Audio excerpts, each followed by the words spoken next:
Hey everybody, this is Rydo, and we're back to another stream of Magic the Gathering Arena. Today is Wednesday, April 8th. We're going to be playing Magic. Yeah, I don't know what I was gonna say there. I don't have a setup for that. I was gonna warn it, like I haven't slept in a while, so this will probably be a somewhat shorter stream. It probably was gonna be a shorter stream anyways, just on the fact that there really isn't a ton of news. Daily deals, which really aren't daily deals, they're like bi-daily deals because they reset every 12 hours or so. Not offering anything amazing here, just a bunch of skins. I didn't play yesterday. I did finish Curse of the Monkey Island for the accountability section, and I did actually schedule videos, which did reveal to me that my pre-recorded, like me re-releasing and rerunning the Magic the Gathering episodes had stopped for maybe a week or two. That really just goes to show how little attention I've been paying to scheduling videos. So those are rescheduled, but we're going to shift at some point to weekends only anyways, so they are rescheduled now. So starting this weekend on Saturday, you'll get one live stream, 3 to 4 hours of Magic the Gathering rerun, and on Sunday you'll get another one. And then pretty much for Monday through Friday, you're getting one pre-recorded episode. And then on Monday, Wednesday, and Friday, you get the live stream of the most recent Magic Arena, the non-rerun version. That's pretty much is where we boiled down to.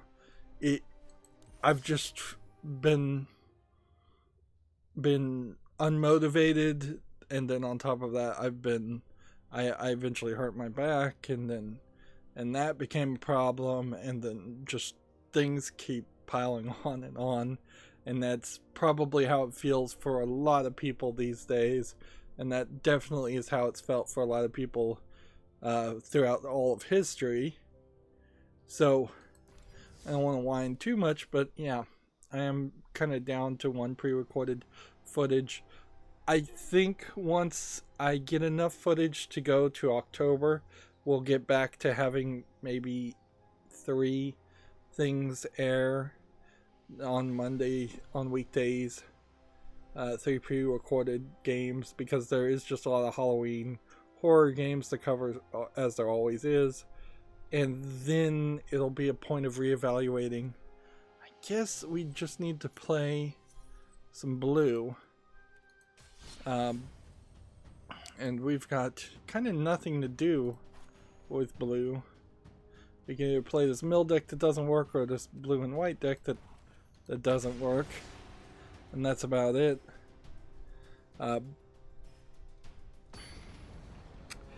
So yeah, I've definitely slowed down after 5 years of trying to be a successful YouTube content creator.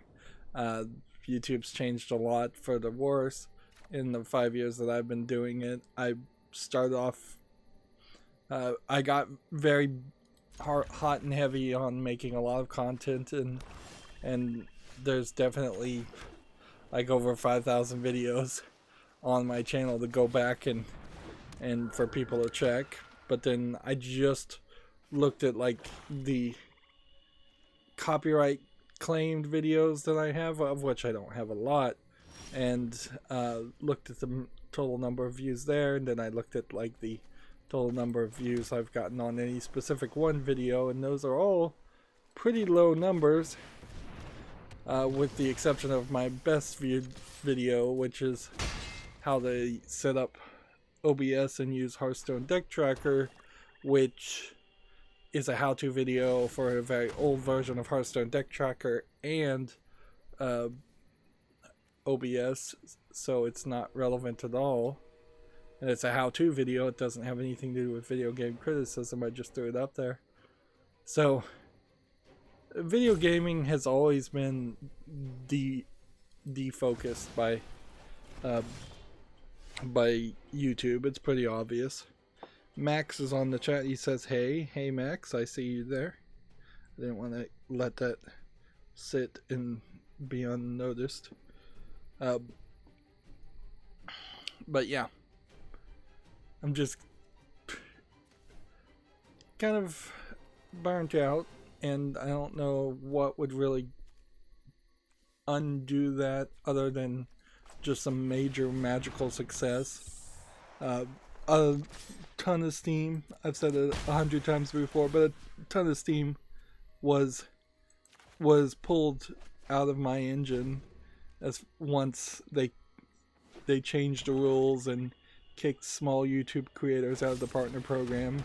I felt like there was a small reward, a growing possibility of success back when I was getting like 7 cents a week for making content, and after that happened about a year plus ago, about 15 months ago, it became a lot harder to try to start over and try to get to the new goalpost of 1,000 subscribers, which once I get 1,000 subscribers, almost certainly they'll move the goalpost again and still not get any ad revenue. And yeah, I really don't even want to whine about that. Draw X cards whenever you cast a blue spell. Tap target non-land.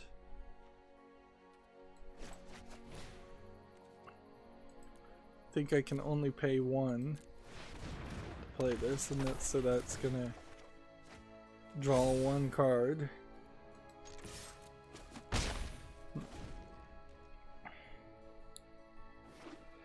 But yeah, there's really nothing else to say. I finished Curse of Monkey Island. I hated Curse of Monkey Island, if I didn't make that clear. Without Ron Gilbert's writing, it really was just terrible in a lot of different ways.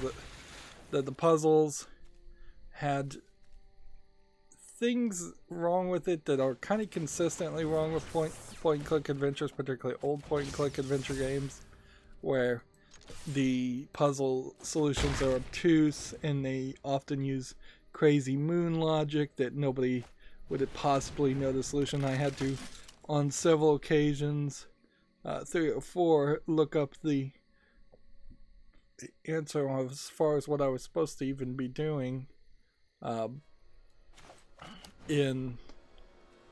a walkthrough. But that wasn't even really the major problem. The major problem is the game was just not good. It just wasn't written well. It was trying to really, like, I believe Curse of Monkey Island came out 6 years after the sequel of Monkey Island 1, so Curse of Monkey Island is Monkey Island 3.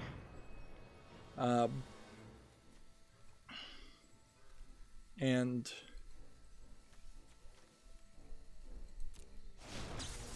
that was a worse option. What I just did there, I should have played this. But yeah, it really tried to recontextualize and say that the ending that I kind of hated of Monkey Island 2, which I would argue I mostly liked everything about Monkey Island 2 until I got to the ending.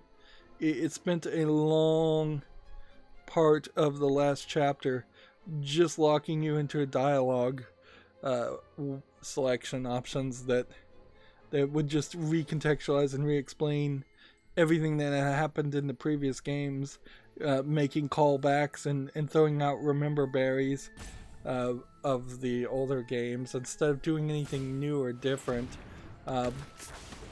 which is a major problem. And since I kind of played the games out of order and played the Telltale Monkey Island game that was a reboot, by comparison, the characterizations and the new characters in that game are way better than in than the characters, and which are just the same characters from the previous two Monkey Island games. Like they really didn't do anything new or different, and it's just really annoying because of that. Let's see. All we're really doing right now is trying to, let's see, can we pay 2? Nope. Can we pay 1? Why can't I pay 1? I clicked it too many times.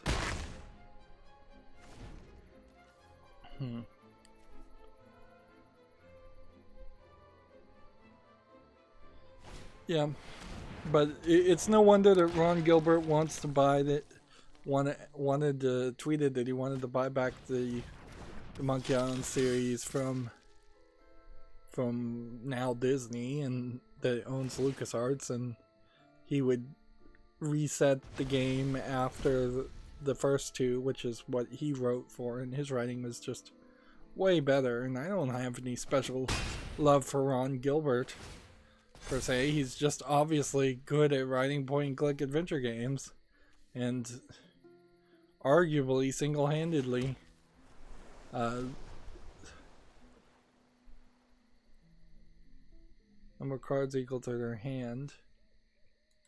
Alright. So I'm gonna do 5. Can't do 5, I can do 3.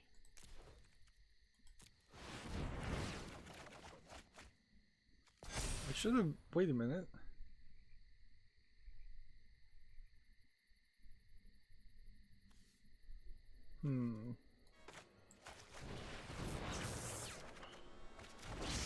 That didn't play the way it should have.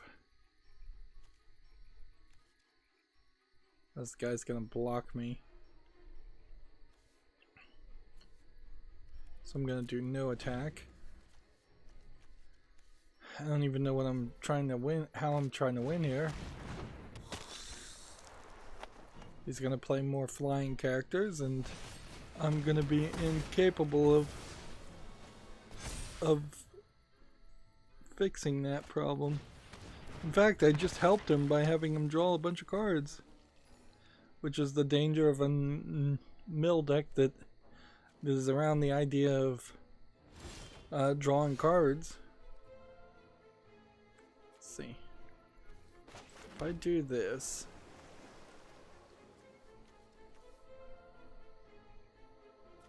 and then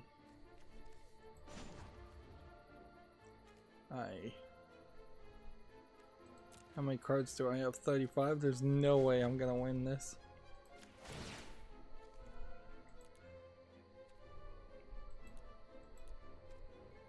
It seems like they programmed it to double. It is just kind of like doubling up.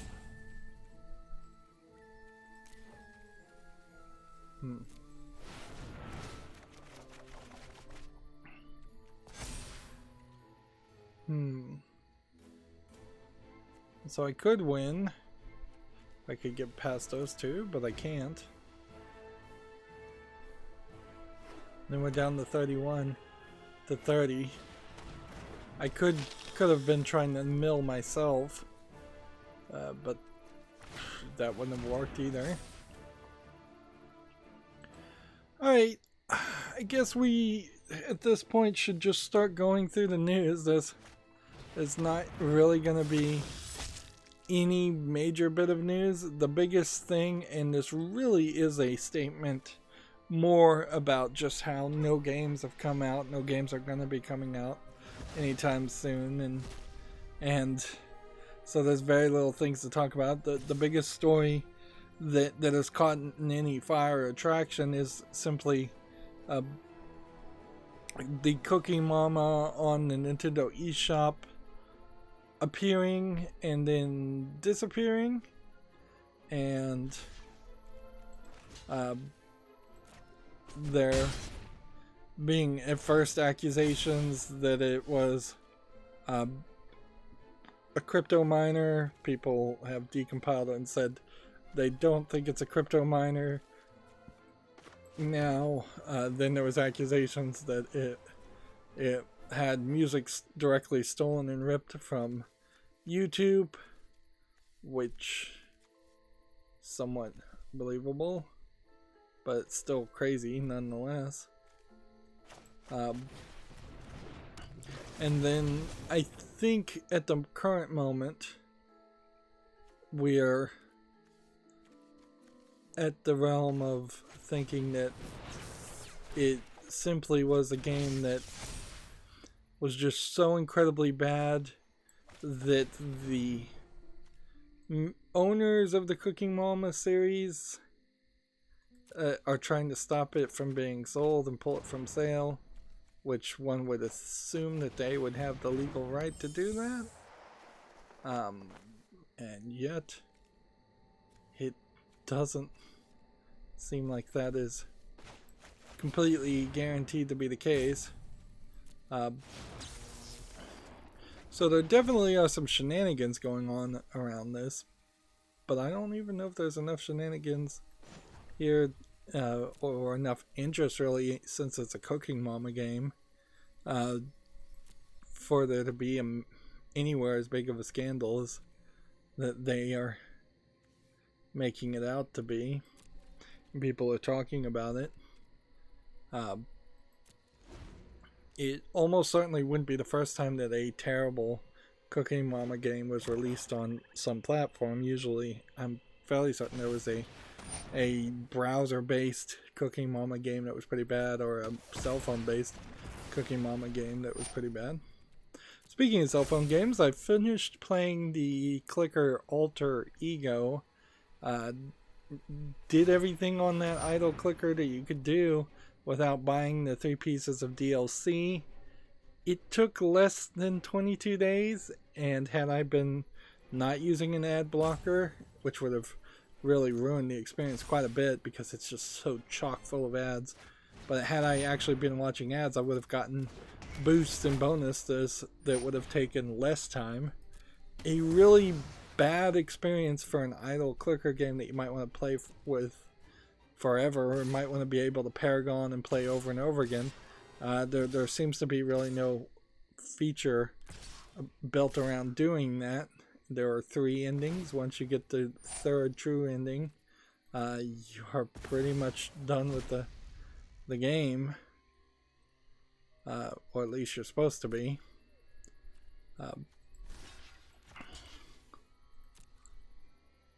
So yeah, done with that. I'm also done with Monument Valley 2. I think I already mentioned that. That was a couple days ago.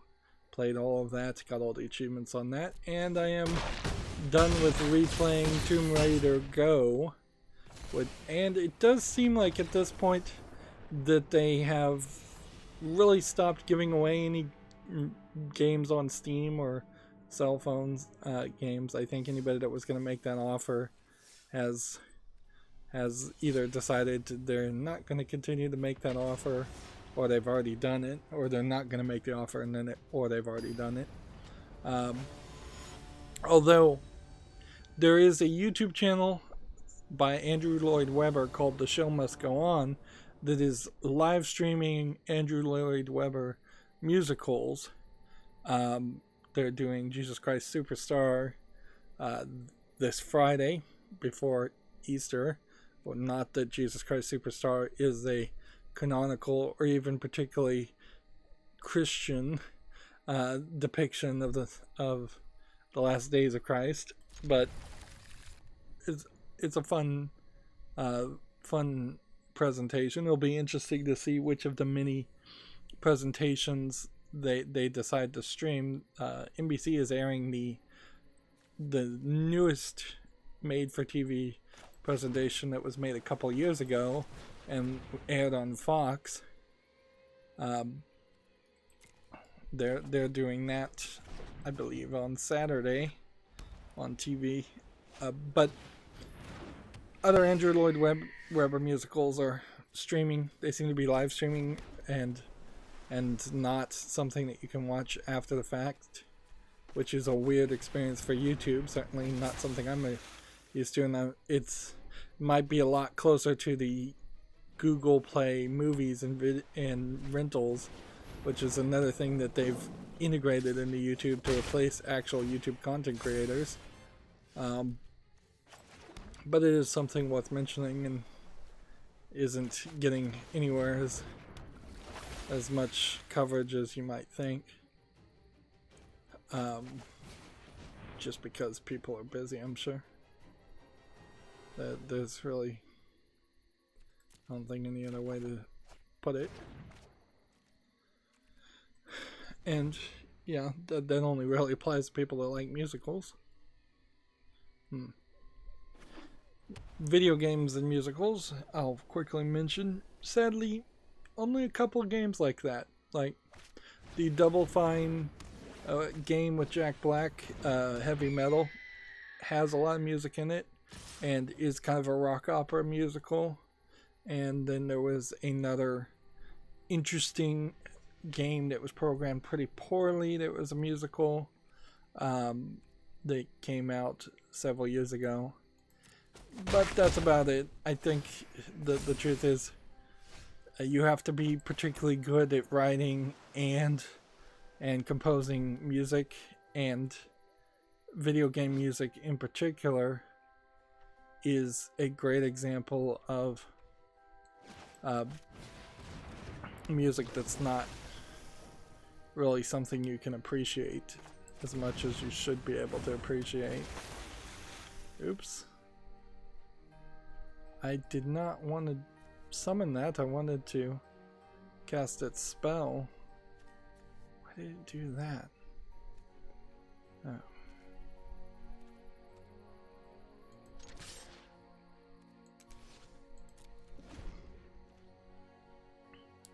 Oh. But yeah, most video game music, very unique, very bland, very calming, like what we're hearing now. Not something that you could put, that they could afford to have writers put words behind and try and do something there. A Telltale game, or any game that is just mostly QuickTime events, would probably be the best suited for something that was a more musically inclined game that's not a rhythm game. And I guess you could certainly take some of the mechanics of rhythm games and play musical music around it, but that would probably be slightly distracting too. They really are just very different genres, and I don't even know if the fandom overlaps at all. But yeah, I wouldn't be surprised if it doesn't really overlap. Okay, I can't cast this yet.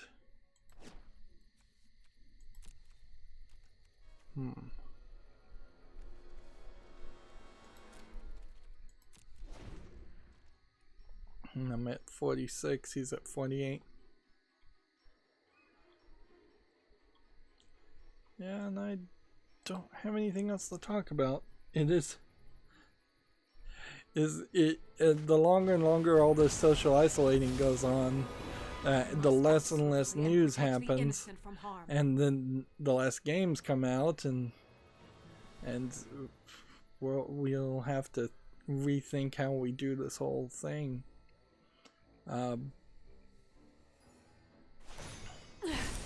I've always been of the opinion, and I think the law definitely would agree here, that a no commentary silent playthrough does not fall under fair use, nor does it fall under any kind of thing that you would call artistic creation or interesting content, in my opinion. So the idea of just sitting here and just playing and not talking would be a little objectionable to me. It's not something I'd want to do. But if I actually run out of news and we've got less than 10 minutes of content, if some Wednesday or Friday came around and there's just nothing to talk about at all, I don't know what we do there. We probably would just lollygag and talk. Yeah, at a certain point, if things slow down, I'll just continue to watch more things on Netflix or even Amazon Prime Video. Like, I'm watching the Mind Japanese mystery. It's kind of like a play, basically a one room locked in a room mystery puzzle experience. It's worth watching, but there are two interesting things you have to be aware of. There is one, that they speak only Japanese. Now, they are a pop group that are all the actresses, so some production company collected a bunch of Japanese girls to be a pop group, and then they gave them some promotion by having them be in a TV series. But because they are young girls, they don't speak, I would imagine, particularly difficult Japanese, but it's still Japanese, which is generally particularly difficult to understand. But they don't say anything or speak so fast that the subtitles are going to get in the way. Also, since they're kind of locked in the room, you don't really have to look at the actual screen too much. There is a nice comparison. Like, if you ever wondered why, actually, I just watched a YouTube video better explaining why anime characters have such wild and crazy hair and different colors and all of that, and they explained it a lot better.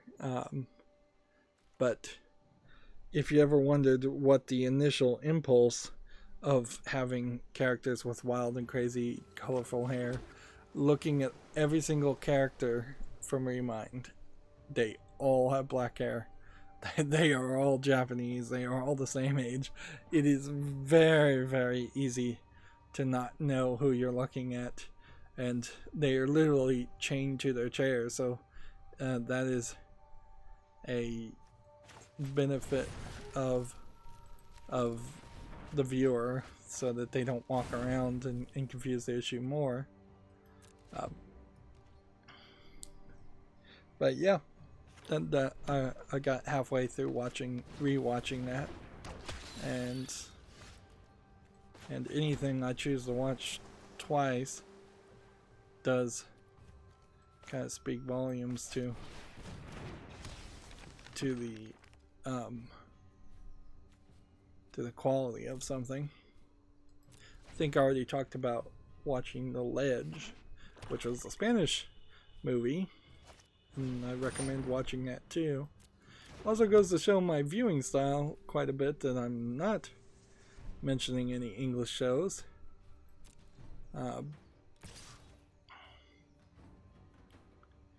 Because, yeah, in that category, Netflix really isn't knocking the ball out of the park. Right. Whenever you draw a card, you may pay 1 if you do create a 1/1 counter and create a tentacle token. Okay. So we have a game here on Steam called Dark Disharmony, which is a point-and-click adventure game, but it seems to be a one-screen point-and-click adventure game, which I can't even say this looks like a mobile game. It just looks like a low-effort concept, like that you wouldn't even change the background, change the screen at all. 86 cents, discounted, English only.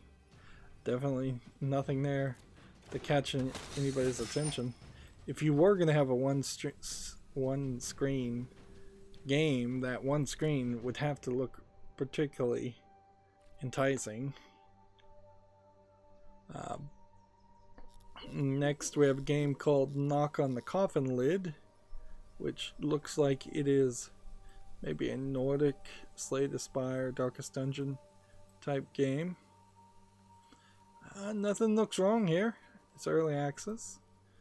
It's $9.99. It's English and Russian, so I'll not use the original BIOS and just knock it out because it has Russian as a language, but that is concerning, certainly. But the quality of the game itself looks good enough that this doesn't feel like a low effort game. And a game like Knock on the Coffin Lid potentially has the chance of becoming really, really popular right about now, as it's cheap, as it's something new, as it's a somewhat familiar gameplay mechanic, but not a completely worn out gameplay mechanic. I wanted to mention CD Projekt Red is going into a dangerous area here, where they have a picture here of their offices, and it's very, very well decorated and decked out. And then they specifically tweeted out this cyberpunk themed waiting room, and that is just dangerous because it was only maybe 3 or 4 weeks ago that I think it was an anime company, but a company of a similar rabid fan base was upset to see that money was not getting reinvested to either pay the creators or into the game itself, which it does kind of fall under that dangerous scenario where there are some CD Projekt Red employees that have complained about the management not listening to them, and the writer of The Witcher definitely complained very loudly that he wasn't paid enough for The Witcher. So, flexing in general, as the kids call it, never a good idea. You just shouldn't do it. I'm willing to tolerate YouTubers having a nice background and having a bunch of Funko Pops and like memorabilia in the background.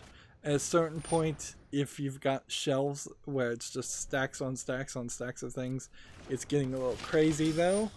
And if you are following a specific content creator, I'm thinking of one in particular, I don't want to name, but I know one content creator in particular that seemingly every couple weeks adds another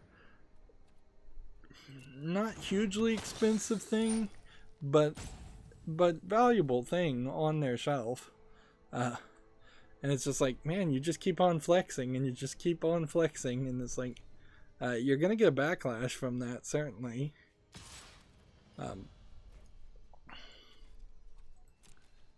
And it's not even good content creation in general, because you kind of want a consistent background in case you decide to just to make the show feel the same way, or perhaps if you were to decide to do some editing later on that would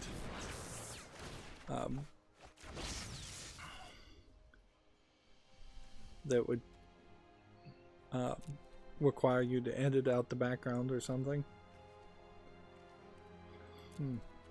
Yeah, I don't know what you would specifically want to do, but yeah, you do that initial investment on your stage, your background, whatever you're going to shoot with your webcam, and that's it. And then you should just leave it that way until a couple years have gone by, and then maybe you redo things. I've certainly seen some YouTube content creators also that like to seemingly move their setup from room to room in the same house over and over again, and it's kind of silly. go.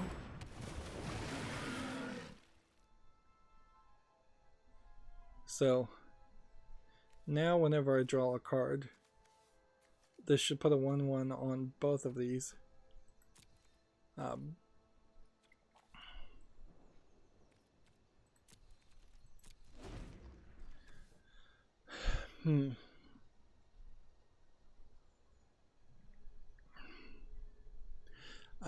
I did look.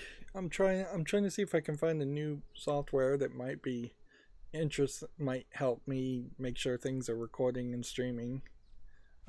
Speaking of which, I did consistently forget to do this, and like whenever you start streaming, the page to stream is always open, so that becomes a problem.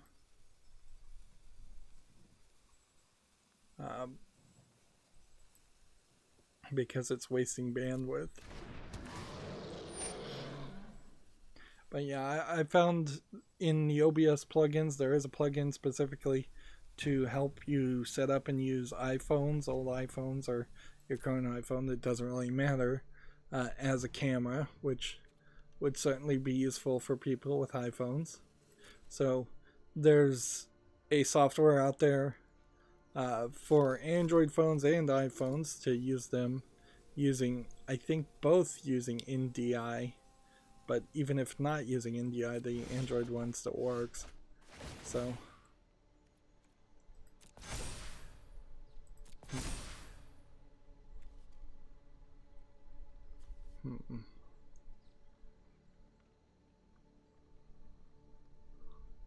draw a card and then discard a card.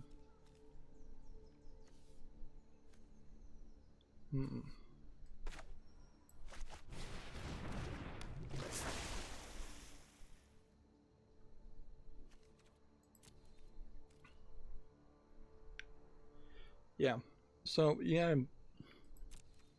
if people had been collecting their old cell phones by now, you could easily have 3 or 4 cell phones that still, maybe they have cracked screens or something, but their cameras would still work, and then you potentially might end up paying more just to get a stand, like a boom mic stand that you can attach or tape your phone to use as like a camera stand,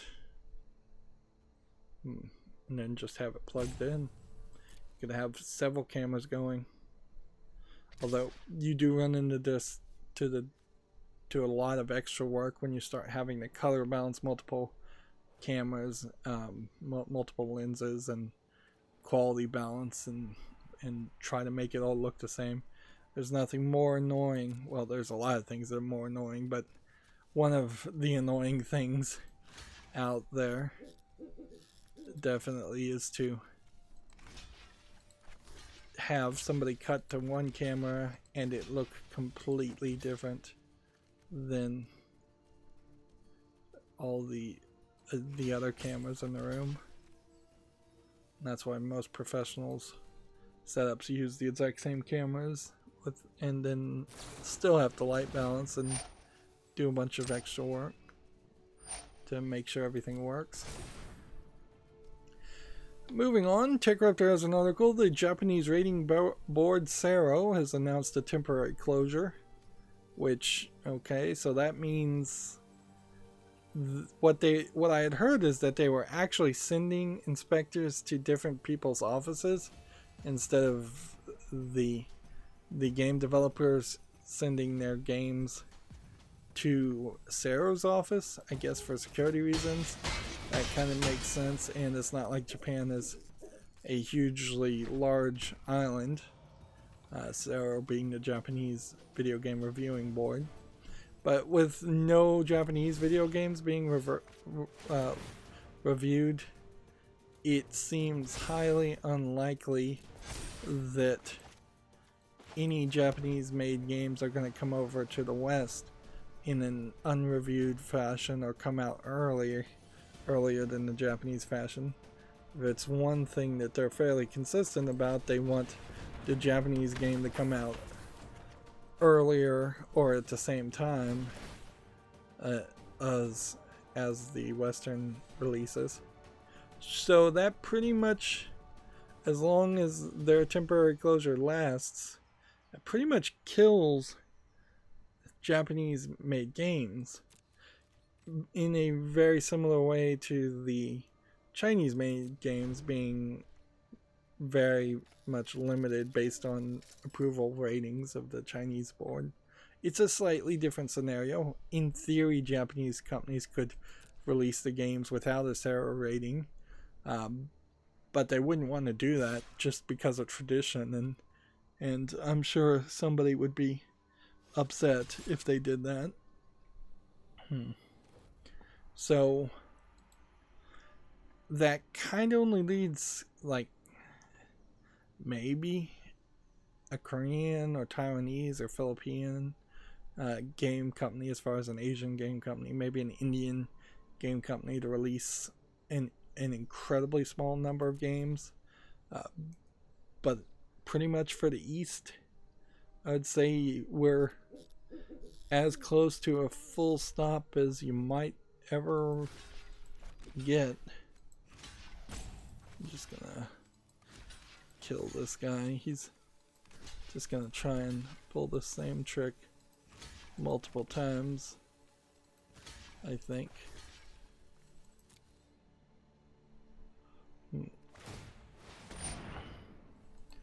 So yeah, more of a slowdown.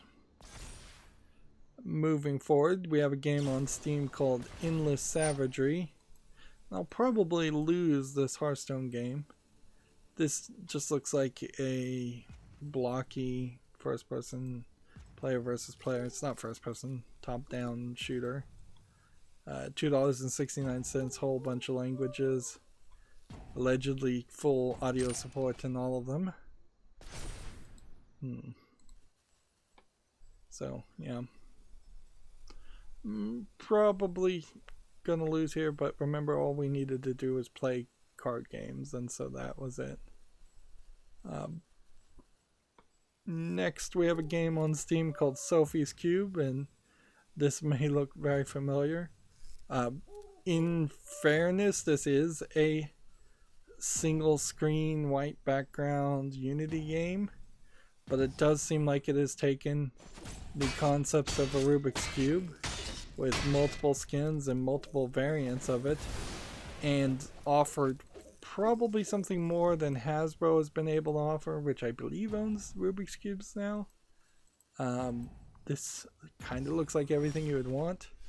It's $2.24, so I'm gonna just put this on the following list, see if it gets any reviews. It seems like you can even custom paint and image your own cube, which is quite interesting. English only. I imagine you probably wouldn't need to read anything to play this, and it does seem like you can just go way higher than even is realistic for somebody to build. I've seen perhaps 10 by 10s as far as cubes, but I don't think I've seen anything higher than that. So yeah, that might be a seller. Might be willing to buy that. On the other hand, do you really want to play a Rubik's Cube game on your computer and not perhaps your cell phone instead? Or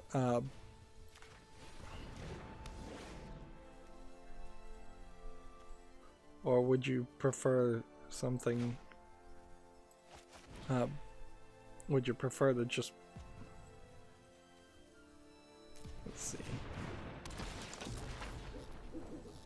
Would you prefer to play a real Rubik's Cube in your hands? I think really most people would prefer to just own a real Rubik's Cube and play with it in your hands and fidget. There is something to be said for having interesting little fidget toys instead of everything being digital.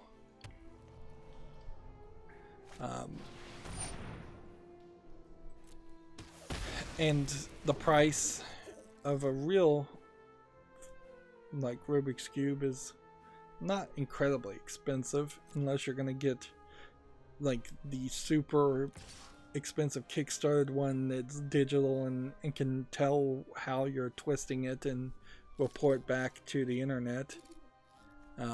There is one like that that was slightly interesting to look at, but I don't think I'd actually ever purchase it.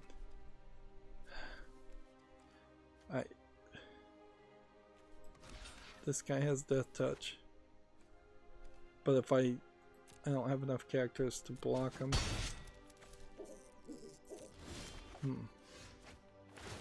Alright. Auto pay, auto pay.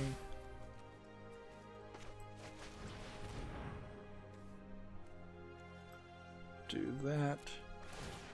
How many cards do I have? 39 to 46.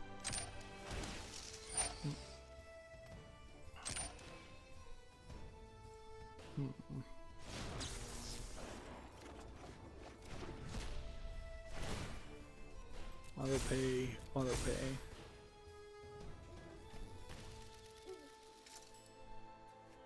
Everything here has death touch though.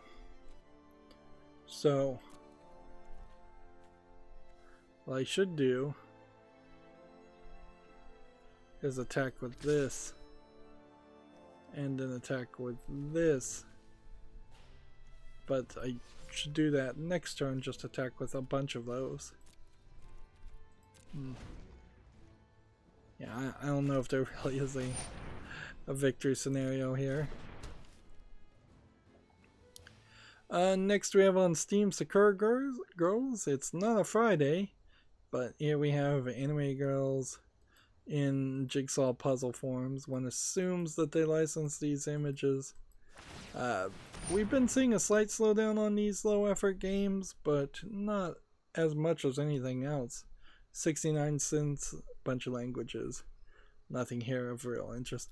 And this background is terrible as a background choice because it blends in way too much and it's way too busy and way too visually attractive for a background image.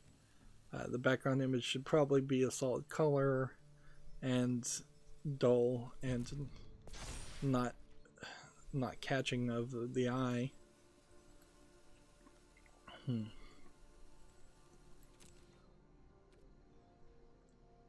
Next we have a game that's just a bunch of Asian characters. Looks like it's a cell phone port of a Candy Crush clone. Probably a Chinese game. Early access, English not supported, Chinese. Yep. So nothing there for the follow list.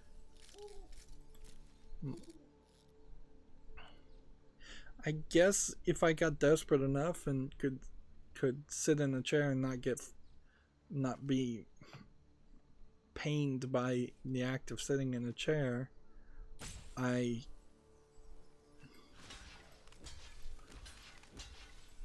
might choose at some point to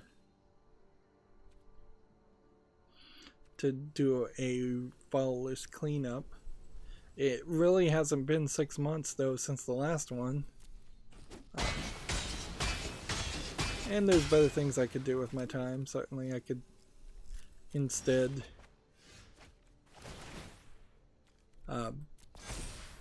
just continue to pre-record footage and play more games. That's really what I should do.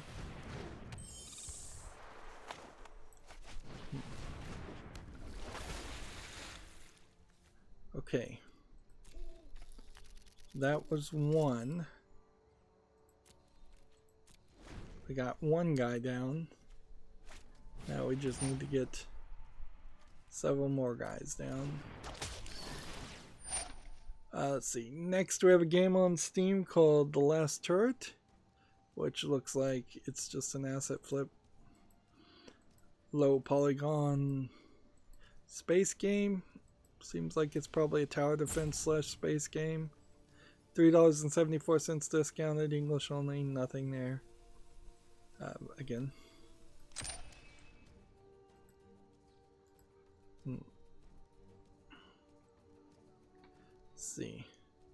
Next, we have a game on Steam here called Dreamscape Prologue, which looks slightly interesting, visually polished. Seems like it's the idea of a... Is it Dreamscaper? Prologue? I guess it is. It's a free-to-play fantasy game because it's a demo, single player only. English full audio, then Chinese, which is a little suspect. And I don't know where you really go with a game that's DLC or a demo.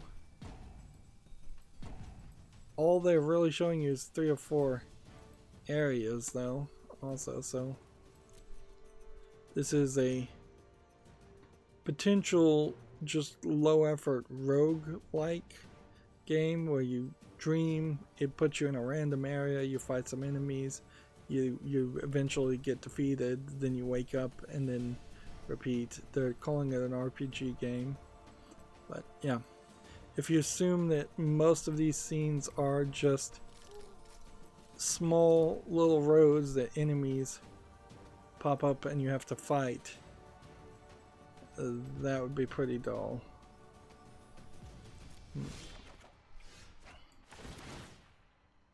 Right, here we go.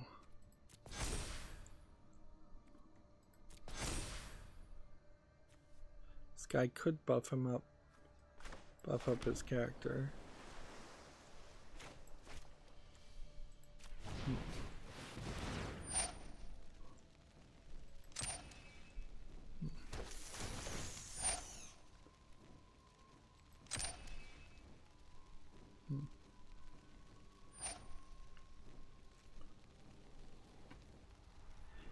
So yeah, I guess we'll put the demo on the fall list and we'll see if the actual game ever comes out. If it does, then we'll at that point reevaluate.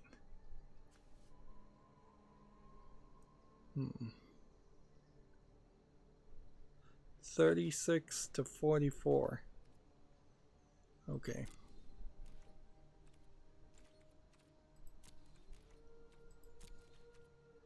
So at what point do I start attacking here? Because I can just keep on drawing and keep on drawing, certainly, but I'd have to play very weirdly. I guess I could start attacking with the flying guy if the flying guy was stronger than the guy with reach. That's about it, though. Next we have a game called Geometry Arena, which looks to me like it's probably a low effort asteroids game. Yep. Early access to 33 English and Chinese. It's somewhat notable that the low effort Chinese games coming out on Steam have not really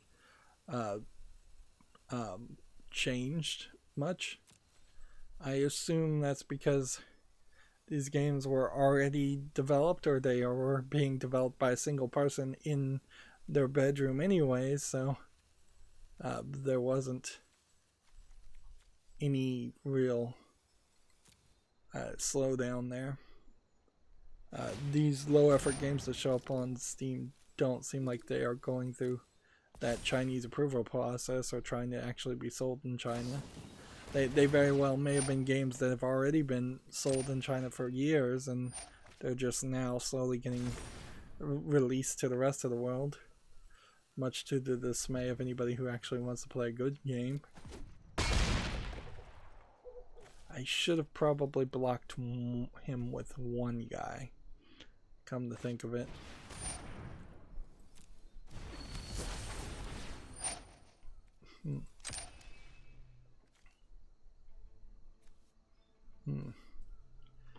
Next we have Quiplash International, Quiplash 2 International. I think this probably is just Quiplash 2 with more languages. $9.99. But oddly, I don't think this is the same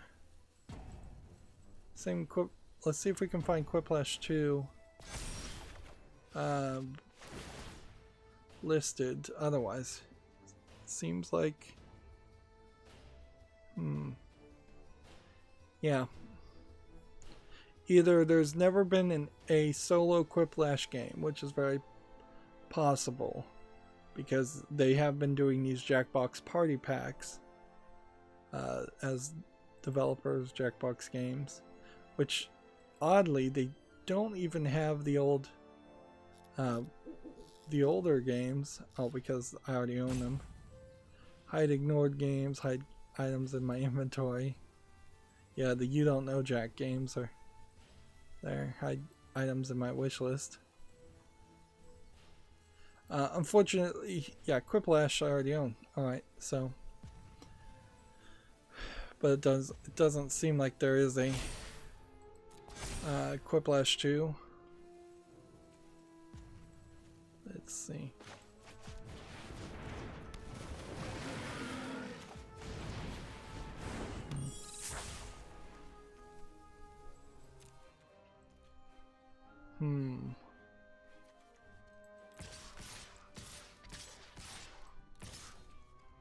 I'm gonna save one of these. Yeah, let's not. Yeah, let's save one of these. And then attack.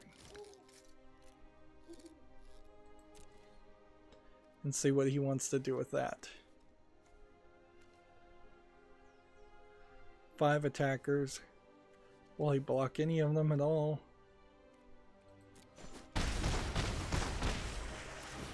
Interesting.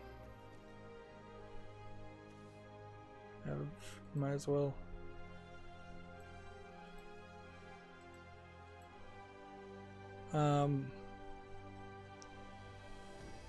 Yeah, I'm trying to select this player character.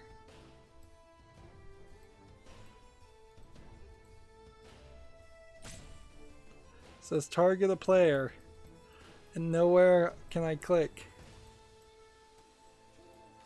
Is it letting me target a player?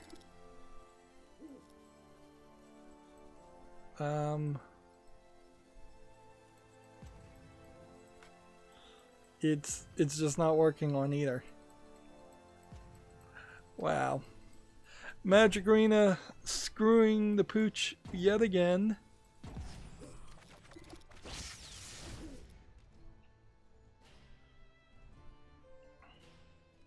Like, just not letting me do the thing you should be able to do.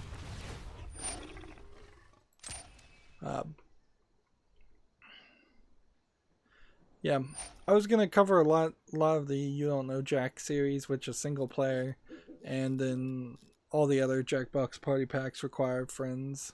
So I wouldn't mind owning them just to support the creators, but I almost certainly would never play them.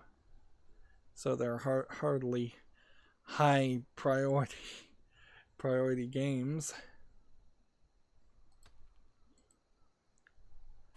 Let's see, Gematsu here. I imagine we're going to have very few Gematsu articles if no Japanese games are going to get rated going forward. Arcade adventure game Microman announced for the PS5, Xbox Series X, Switch, and PC. Due out first for the PC in the second half of 2021. Apparently this is a game where you play as a small man.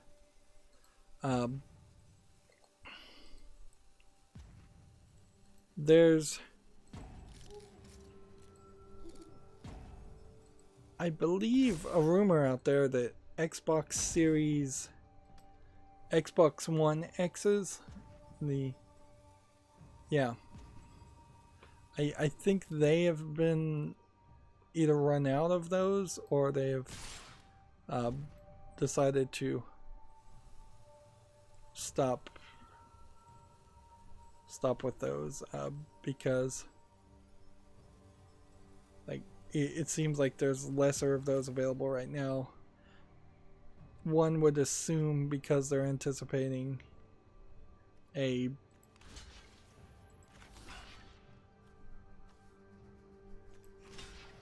let's hit that one and hit that one and then screwed up there. And you're screwed up. Screwed up there. And you're screwed up there. Is there anything that's not going for a kill? There we go. But it doesn't really matter. He's just going to make a bunch of clones of them, isn't it? Isn't he?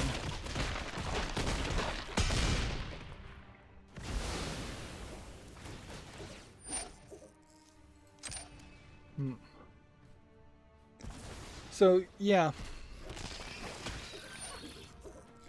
I don't know if that rumor is really true or not. I suspect it probably isn't, but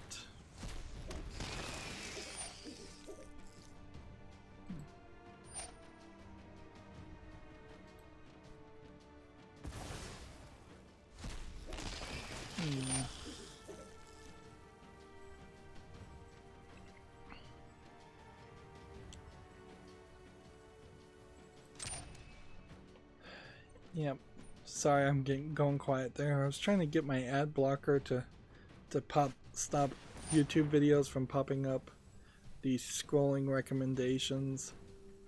I don't think I can do that. There was a way I got it to work once, I think, but I don't remember how I did it. And I do recall it seemed like it was a lot of extra work to get it to work. Moving on, Gamatsu has an article, The Idolmaster Starlight Season of Nicho Net Chokagi 2020 broadcast set for April 19th has now been cancelled. This is the beginnings of the lockdown in Japan. It is worth mentioning. Like, although constitutionally, and quite oddly, the Japanese government, based on the constitution that the United States wrote for them, does not have the authority to do a pandemic lockdown, but they will suggest it, and the Japanese people in general will follow that suggestion. Well, I would say more than in general, they will follow that instruction and suggestion. So we probably will see quite a lot of things getting canceled and things not happening now that the Japanese are going to be taking it seriously, or more seriously.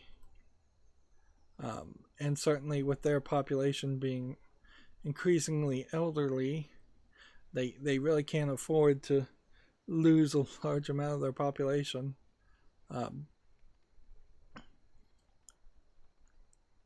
Let's see. YouTube creator 16 hours ago tweeted, "What's inspiring you to create this week?" which is a pretty lame tweet for no reason. It's unimaginative. It's just like trying to start a conversation. It's a lame conversation starter, and they really haven't tweeted anything kind of like that so much before. Well, April 2nd, whose videos get you through the day. So somebody's trying to gain some engagement with YouTube creators, whereas mostly they're known for putting out videos that explain what they're going to do to ruin YouTube this week with their creator update series, which I've fallen particularly far behind because I've just grown tired of listening to them. It's like, yeah, we're going to do the YouTube studio. I just spent yesterday scheduling 30 or so videos on the YouTube studio, and let me tell you, the website sucks. It runs so slow, it's so laggy, it runs into bugs. It's way worse than what they had before. Even if they were just going to chop out elements of the old stuff and just say, hey, we're going to deprecate this function and this function and this function because nobody's using it, the redoing of things, the making it look fancier, the making it run slower, those were all added effort and decisions that they made, which has no payoff at all. Again,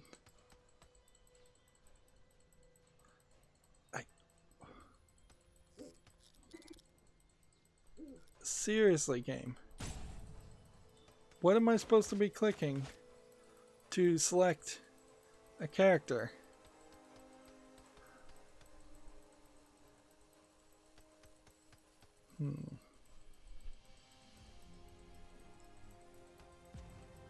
What do I have to do to select this character?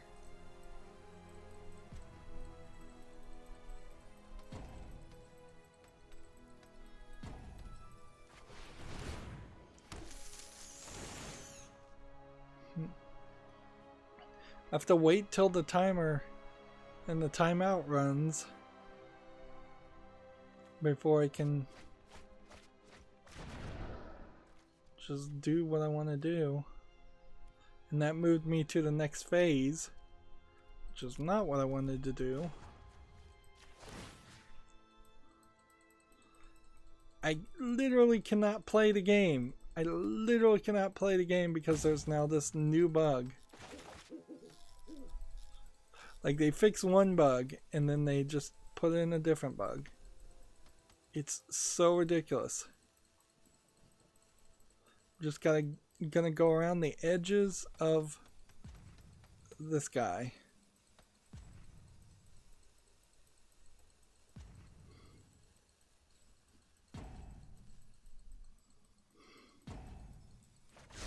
Let's try this.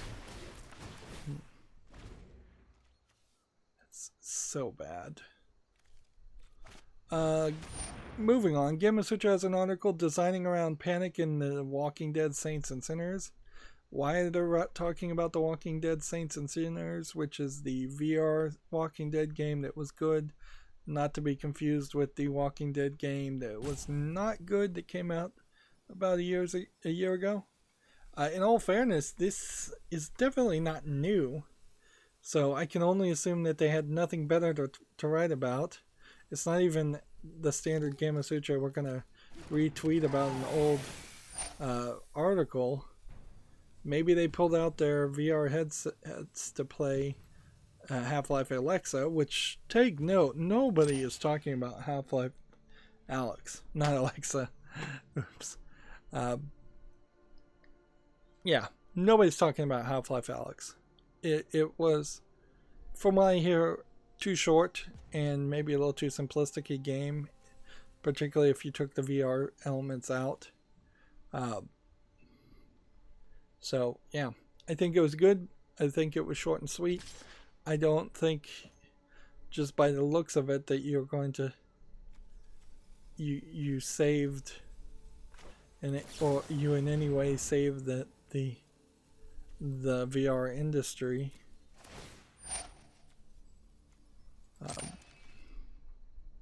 How many cards do I have left? 21.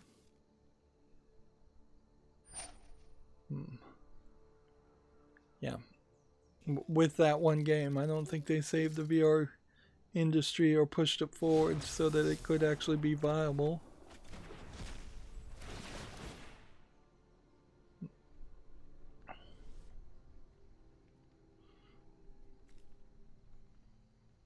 Draw 7 cards. If this guy wasn't going to win right now.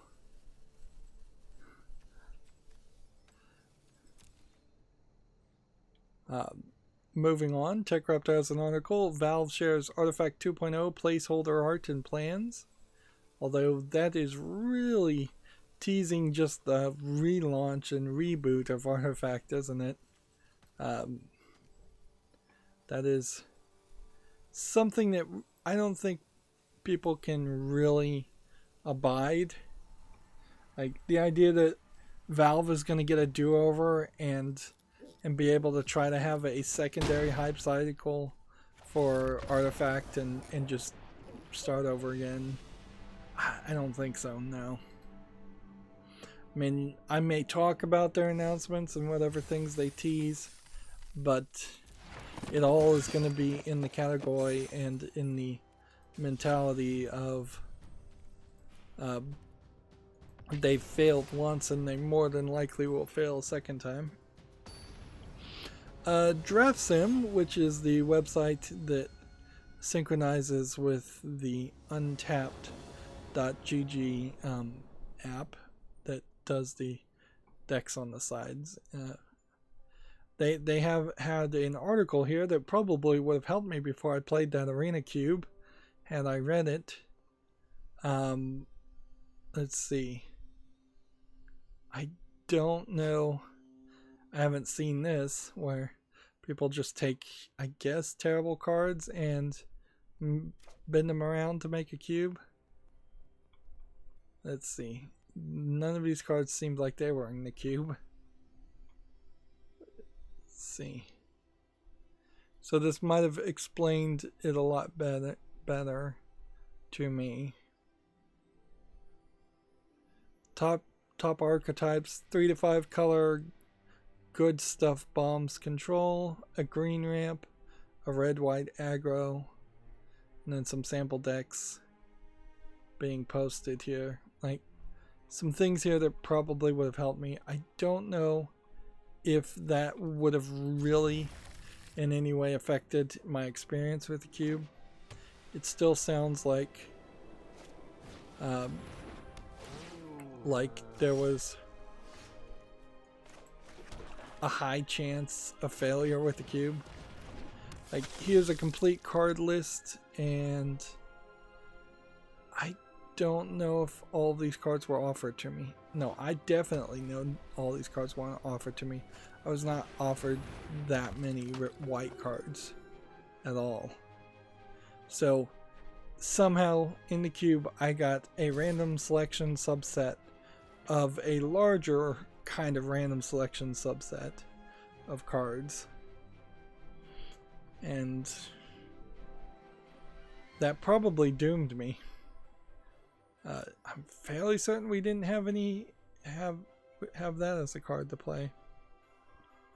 Yep.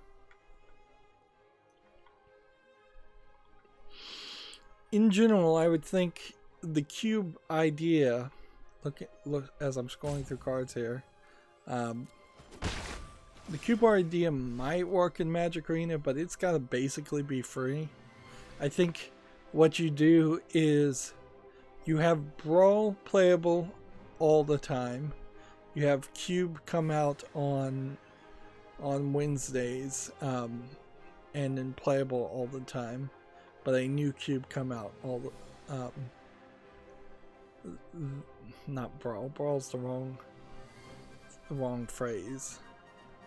I'm thinking of Hearthstone. They should have Commander playable at all times because Commander is a constructed gameplay style. They should make cubes a random selection of cards that get refreshed every Wednesday. The cube games should be free. The Commander games should be free.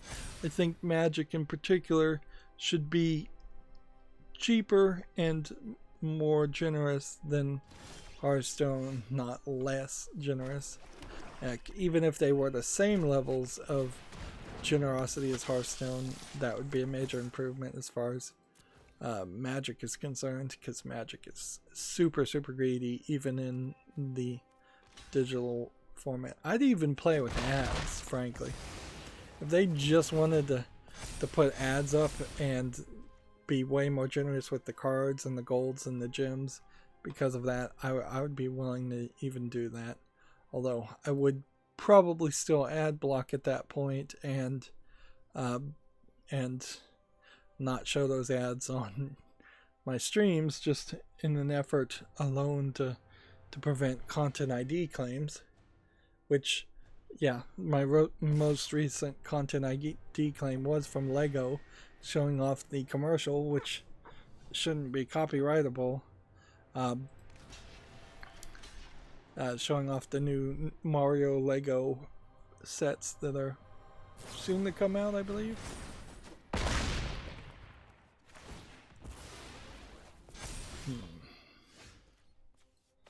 Okay, I'm doomed.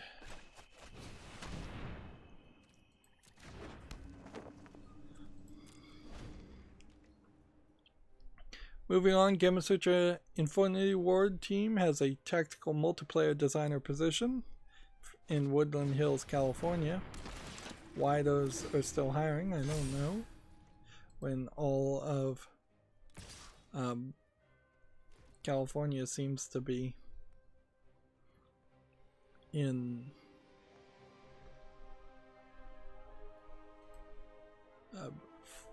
shutdown mode. Okay. So somebody found that a single line of code in Mario 64 was improperly animating the smoke that follows Mario when he's on fire. So this is the way it looked, and I imagine they just knew about it and didn't want to fix it and didn't care.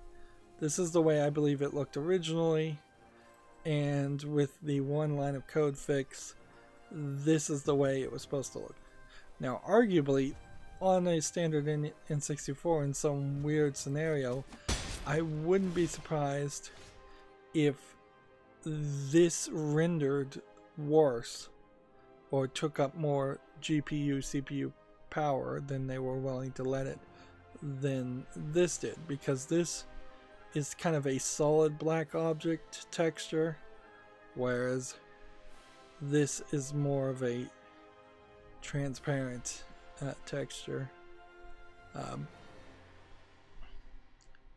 But yeah, it's another story. We've heard a couple stories, like Aliens Colonial Marines apparently had a one-line misspelling problem that completely ruined the AI of the aliens in that game. At least that's allegedly what happened.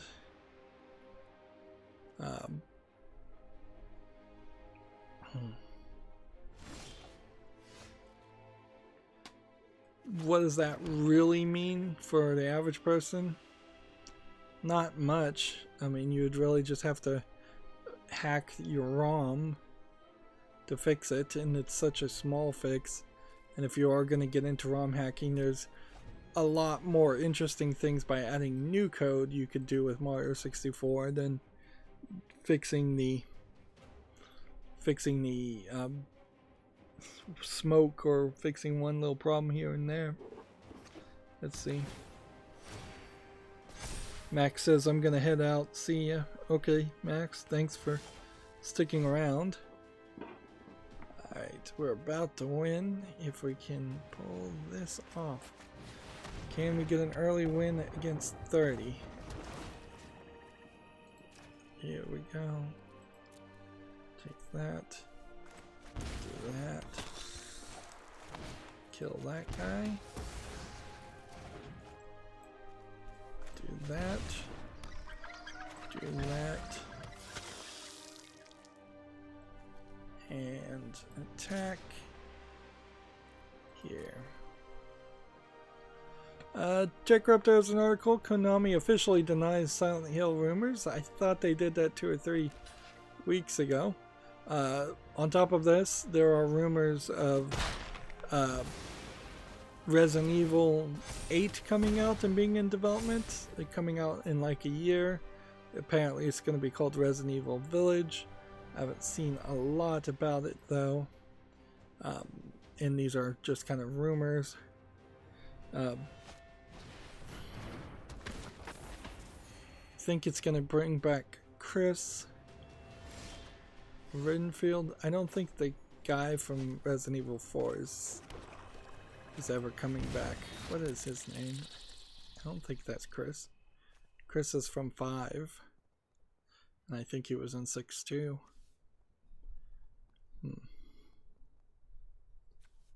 Let's see. Do we want to do anything here? Well, we could tap somebody. Or we can just attack here. And attack here. And move forward. Yeah, I don't imagine that there's going to be too much of a deal The big questions with the next Resident Evil game in the series is, since Resident Evil 3 is kind of getting panned as being too short and being potentially farmed out to a third-party developer, a B team type group. I don't know if that was inside the company or outside of the company, but it seems like people feel like a B team worked on that.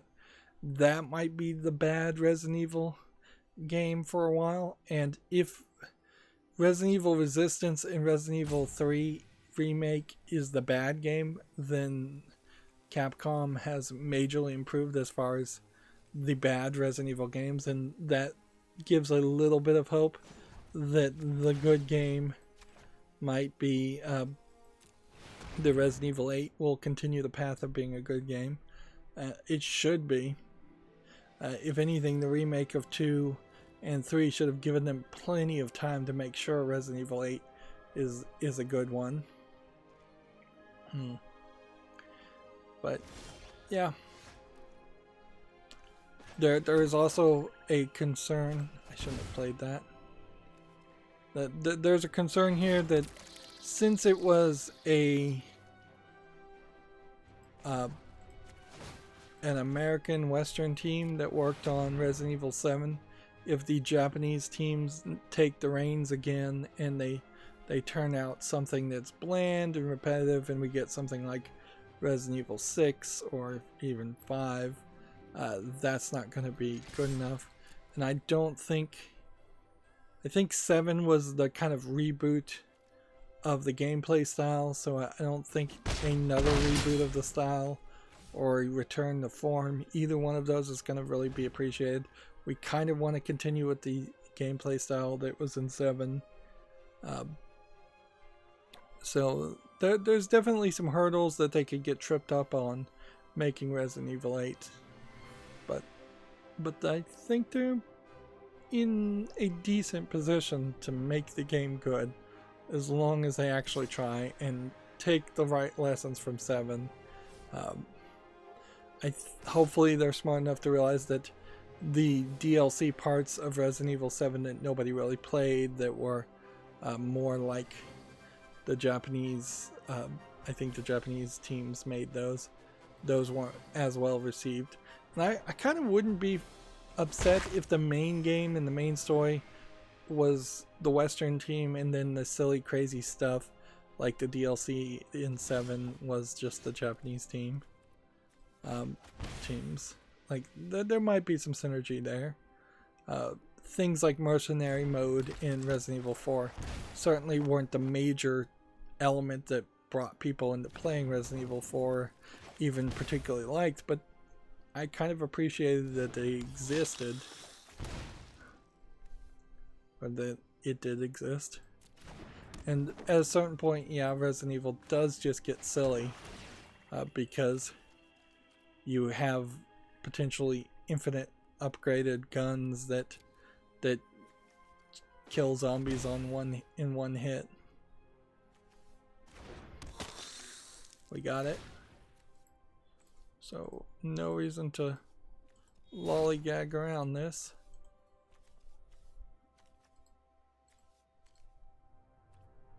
Is that everybody?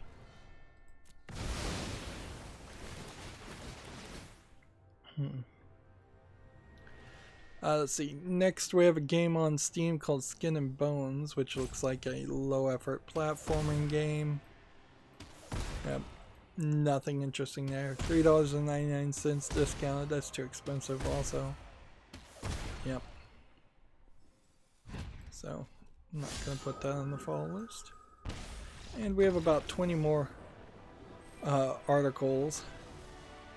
And I would say only about 5 of them are actually games, so we could probably burn through a lot of this. And that was our first win for the day, so I'll probably have to play a lot off screen. Let's see. Magic Arena's forums has acquiring Godzilla series monster card styles in MTG Arena, which Way one is by purchasing the Ikora Layer Behemoth booster bundles. Whenever you purchase in-game booster bundles with at least 6 packs, you'll receive a Godzilla series monster style card. Godzilla. So if you pre-order, you get 10. If you buy 90 packs, you'll get 18. So have 1,800 gems, or you spend gems, or at the minimum 18,000 gems, at minimum 1,200 gems. So spend money is the first way to get those Godzilla skins, which I kind of would like the Godzilla skins, but I'm certainly not gonna spend a lot of extra money or spend any extra money or energy to get them. It would be nice to own them. But the other way, you could participate in the Ikora Layer Behemoth limited events. If you enter Ranked Draft, Traditional Draft, or Sealed Draft, you'll also receive one of these card styles as a bonus reward per event, regardless of a win-loss record. So I will be doing ranked drafts, so I'll potentially get them. The exception there is you don't get Godzilla King of Monsters. The only way, and I assume that is also true when buying these packs, you don't get Godzilla King of Monsters. To get Godzilla King of Monsters,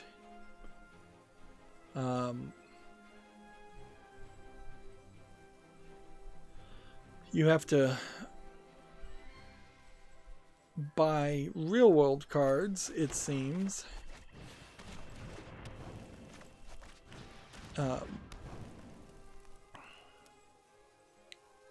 Or craft it with wild cards.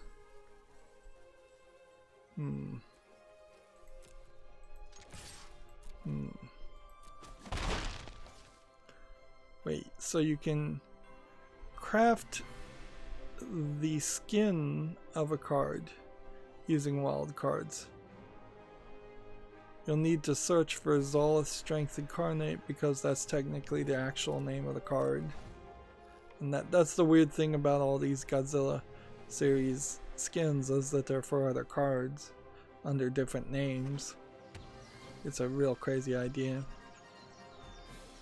It's basically implementing a mod on top of your game, which I imagine you could do that if you wanted to. You could install a mod that would completely change all of the characters and all the art. I know Hearthstone had an adult mod that would change all the art slightly to have some adult content in it. I always thought that was kind of a silly pointless addition, but heck, if you were going to play Hearthstone for as much as they wanted you to play Hearthstone, and that's the thing you wanted to stare at, I can't really blame you. This continues, this forum post. Is there duplicate protection? Yes. What happens when I collect all 18? Once you have all 18, nothing else happens. All 18 excluding Godzilla King of Monsters. Will all 19 be localized? Can I receive the card style without owning the cards? Yes. What about showcase card styles? As with Throne of Eldraine and Theros Beyond Death showcase styles, we're planning on a way for players to acquire the Ikora Layer Behemoth showcase card styles in MTG Arena. More details on the later date. This is probably the first time I've experienced it, and probably the first time that Magic Arena has had to really deal with special skins. It might be the first time Magic in general has had majorly different special skins for the card games. And then the first comment here is really question mark. The second comment is really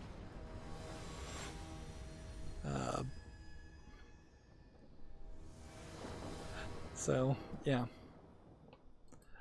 apparently people are not liking their offering, and I can't really blame them. It does seem like it is a major push to make people purchase more.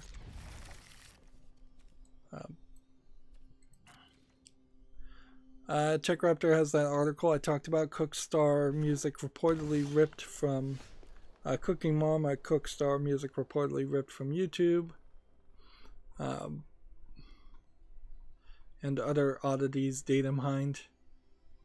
So yeah, the drama around this game is very high, considering it's just a Cooking Mama game. And Cooking Mama, I kind of wanted it to be an interesting series that gained a lot of popularity when it first came out, but it never really did, and I don't think it ever really will. I would just have to assume that cooking games and cooking mini games are not as popular as I would have thought they would have been, and there probably is a pretty obvious reason there of if you want to learn to cook, and if you want to cook, you probably should just go cook. Even if you are relatively young, even a 12 to 14-year-old can get in the kitchen and cook quite a lot of things under minimal parent supervision. So there kind of is no reason for that, for a video game version of that.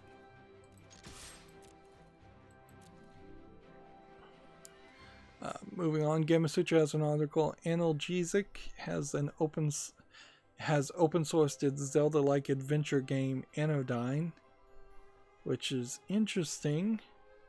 Although I'd have to kind of question Zelda-like. It does look like Zelda, and they've put the source code, art, level editor, and music on GitHub, which makes me feel like this game, Anodyne, never really gained enough popularity or something, and the danger here is that we will start to see a bunch of Zelda-like games on Steam in the same way that we see RPG Maker games flood Steam.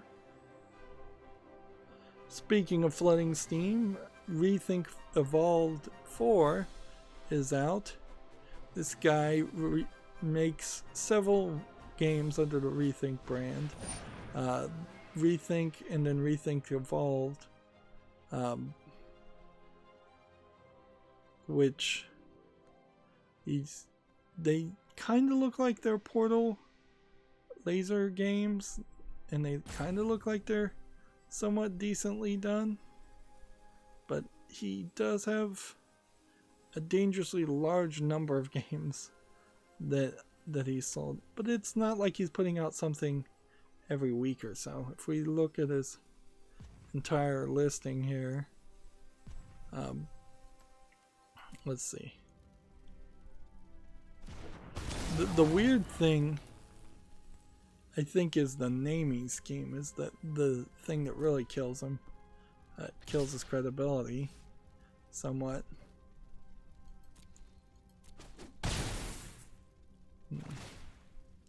So here you can see April 6, 2020 is Rethink Evolved 4, but then Rethink 3 was August 26, 2019, but then Rethink Evolved 3 was May 13th, 2019. So it's almost like the Evolved series is predating the regular series. And then you have Rethink 2, but then Rethink Evolved 2, and then Rethink Evolved, then Rethink. And I own Rethink, and I'm going to play it at some point, and that will certainly tell me if I want to continue playing them. These games also get more expensive as you go up there, with Rethink Evolved 4 being $8.99, whereas the first Rethink game was $1.50 now. And they almost certainly have not really evolved much as games. I would assume that they are extremely similar, just slightly different puzzles. And so I kind of know that going in. Let's see. Next, TechRaptor has an article here. Xbox Inside Xbox April 2020 is set to show off Grounded and more. I think this occurred in this presentation, and I totally missed it. And I don't think too much was said because I didn't see any bit of news talking about it. I think a lot of these events that are just going to show off games and show off trailers of games are going to get severely underreported and underhyped, which is a good thing, I think, for the video game industry, because the video game industry is habitually overhyped for games and overhyping games. Do I want them to hit me, or do I want to block? Let's just go ahead and block.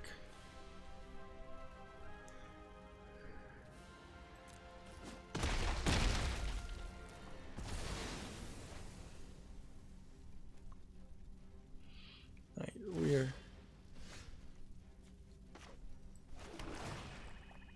gotta be careful here.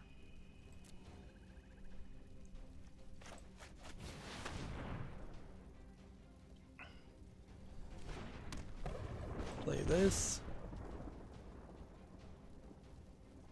So we could have lost there. We were definitely gambling it. Do we want to wait a turn? I think we can safely. TechRaptor has an article, Shinsekai Into the Depths review. I haven't heard of this game. It looks to me like it is maybe a scuba diving point and click adventure from the looks of it. Maybe more of an action submarine game. Let's see. I haven't heard anything about this. They gave it an 8.8, dripping with atmosphere and filled with replayability. Shinsekai Into the Depths is possibly the best thing to come out of Apple Arcade yet. It's an Apple Arcade game. Pros are great use of music and gameplay to create atmosphere, amazingly enjoyable to explore, plenty of replayability from extra mode and collectibles, very interesting non-standard narrative delivery. Cons are that it's too easy and it could be a little longer. And yeah, if it is an Apple Arcade game, that certainly explains why I don't recognize it. Play that and that, and can't do anything else. Next, we have a game on Steam called Lost Memories 3 Side Stories. Looks like it's just an RPG Maker game. Possibly a Chinese RPG Maker game. The thumbnail is interesting, but none of the other art looks particularly good, and 4:3 ratio for no reason. It's free to play, single player, English and Chinese. So I don't know how they make any money or plan on making any money there. But yeah, it looks like an NES game, and that is to be expected from a lot of game developers in China, since they've been basically making NES games for decades and have not caught up with the time. Moving on, TechRaptor has an article, Darkest Dungeon, The Butcher's Circus is no joke. Apparently this was an April Fool's Day announcement that is really going to happen, which might be the only actual April Fool's Day announcement that of any note that actually happened in the video game industry. Yeah, which I was rather happy with the lack of April Fool's Day announcements in general. Hopefully that becomes a new tradition. TechRaptor has an article, Chinatown Detective Agency is on the case. This looks like a weird looking point and click adventure, for lack of a better term. Let's see. Is this out yet? Apparently it's on PC but not Steam because they don't have a link here. It's a Kickstarter game that they're hyping up as definitely not the look of a game that should be on Kickstarter. Moving on, Gamatsu has an article. The 2D puzzle platformer Emma Lost in Memories is coming to the PS4 and the Vita in May. Still making Vita games apparently. Let's see. It first launched on PC August 2019. So instead of us watching the trailer, let's just jump to the Steam account. That makes more useful information for me. Because if this is some kind of hidden gem on Steam, it came out August 16th, 2019. It has 2 user reviews. It looks like it is a frustration platformer, Super Meat Boy style game. Seems like everywhere she touches disappears. And yeah, this is the exact style of game I would never want to play. $11.99, bunch of languages. Both of these reviews are positive, but they received them for free. So I can't really trust any of the positive reviews. The game actually looks particularly boring here too. There's just no enemies and no collectibles by the looks of it. It's just platforming. Okay. I screwed up there. Or whatever. We might be able to still win here.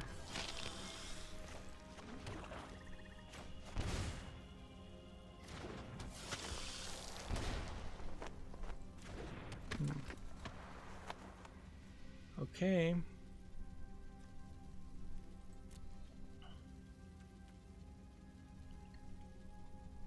So yeah, Emma Lost in Memories coming to new platforms.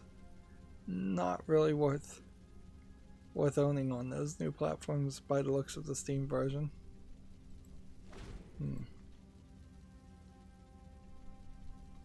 Next we have a game called Ulflegrim, which looks like a Crypt of the Necrodancer style dungeon crawler, done and animated a lot worse.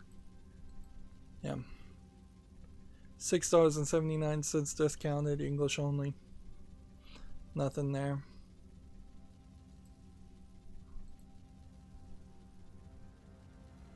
TechRaptor has this article, Uniqlo, I don't know this brand, is celebrating Mario's 35th with a new line of t-shirts, which really makes it feel like Nintendo has licensed themselves to a lot of things and a lot of branding for their 35th anniversary.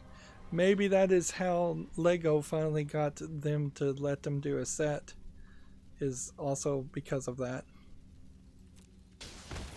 Like, I would have just assumed that Nintendo could have partnered with their own manufacturer of clothing and sold their own clothing lines instead of partnering with name brands, but maybe they didn't want to bother with it. But yeah, I don't know where a company like Uniqlo adds anything to a Mario shirt compared to if you just saw a Mario shirt inside a Walmart or a Target.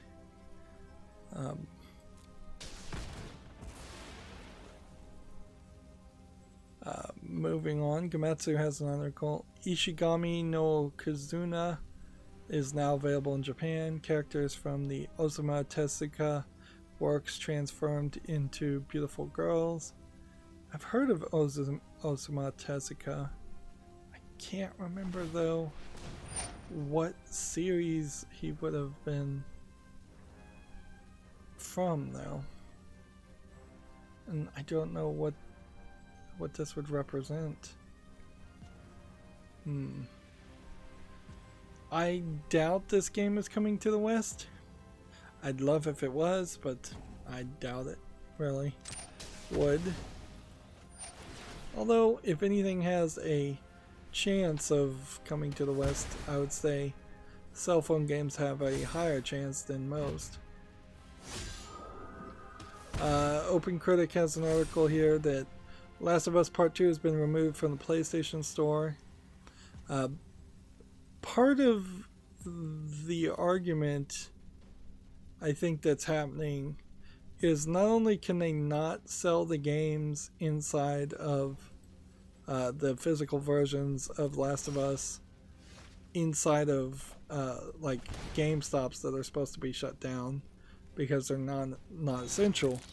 I think sections of supermarkets like Walmart's have also been told in many sections to shut down. So like even if you went into a Walmart supercenter, even though it would have groceries and those would be essential, either Walmart on their own has said we're not going to restock and man and clean those sections, we're just going to gate them off, the video game sections, the toy sections, things like that.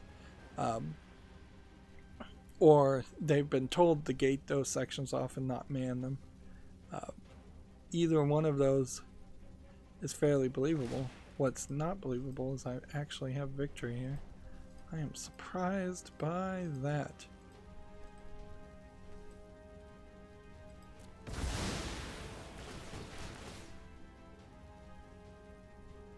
I am super surprised I have a victory here. So there really may be no place that would sell video games physically right now. I don't even know if Amazon.com would sell video games right now, because they may just all be focusing on food and water and toilet paper and things like that. Moving on, OpenCritic has an article. Inside Xbox returns tomorrow. This was the 6th with more information. That happened, and again, nobody seems to have really reported on it. Or maybe it hasn't happened. What is today's date? Today's 8th. Yeah, it happened, and it must have just been such an unimportant announcements or trailers that I saw nobody talking about it at all.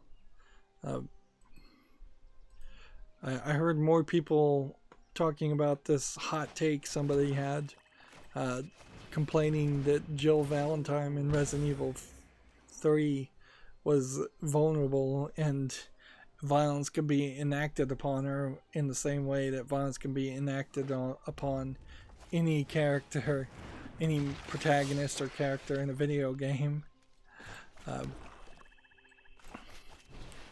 Which, I mean, talk about just never being enough for some social justice warriors out there. They're literally writing an article saying that the main protagonist character should have such special treatment that they're invulnerable. Which that is a clear example of benevolent sexism, when you feel that one gender has to be protected and treated specially from a positive way.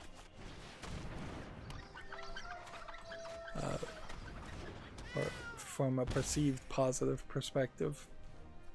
That's way too many P's to say in a row, but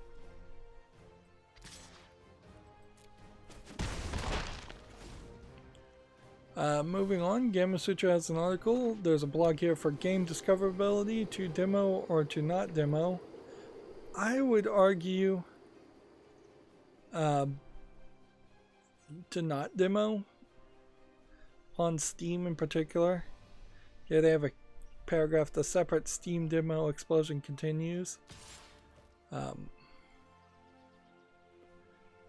Let's see. I just don't think demos are a great way to put your game forward.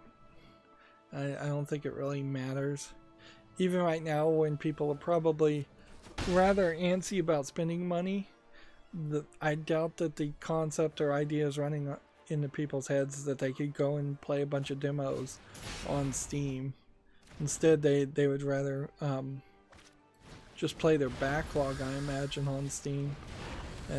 The truth is, people just have so many games on Steam already that the concept of a demo was murdered a long time ago because of that. It's just something that's not even going to be a consideration for most people.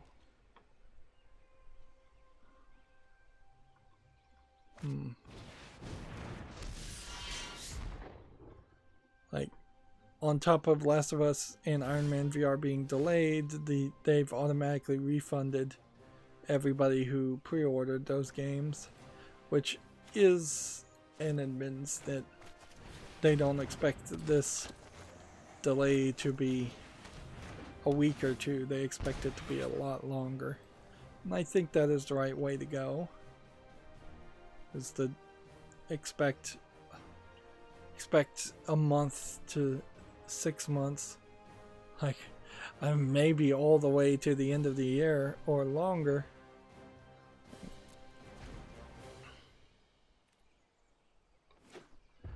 Next we have a game on Steam that's just a bunch of Asian characters. This looks like it is a Chinese Diablo game. Diablo clone, if I was to guess. Actually doesn't look too bad, but English is not supported. It's free. It's an MMO with in-app purchases, Chinese only. It's actually got a lot of cleavage there for a Chinese game too. Let's see.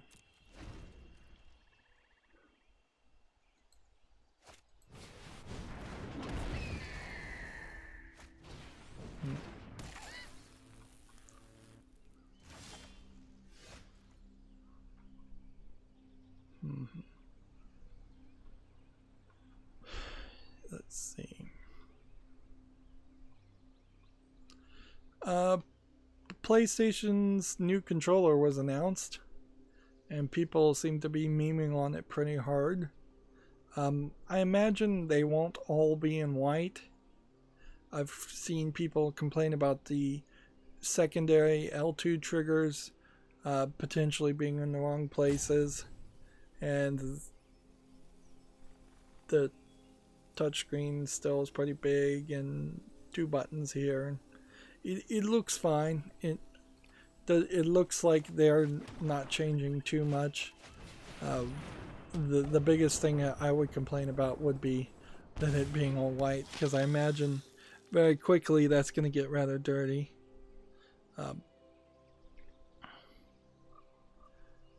There isn't a lot of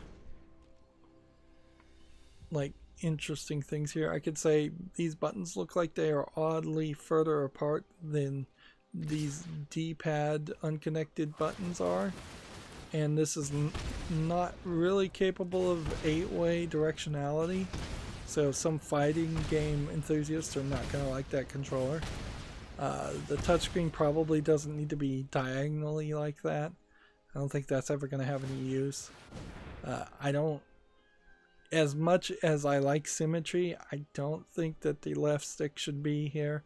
I prefer the Xbox version where the left stick is up here and then the right stick is down there. These buttons are pretty high up and the angle looks a little weird on the connectors, but it really doesn't look like I'm about to lose, am I not? Oops. Apparently I should have blocked some of those. Or I couldn't block some of those.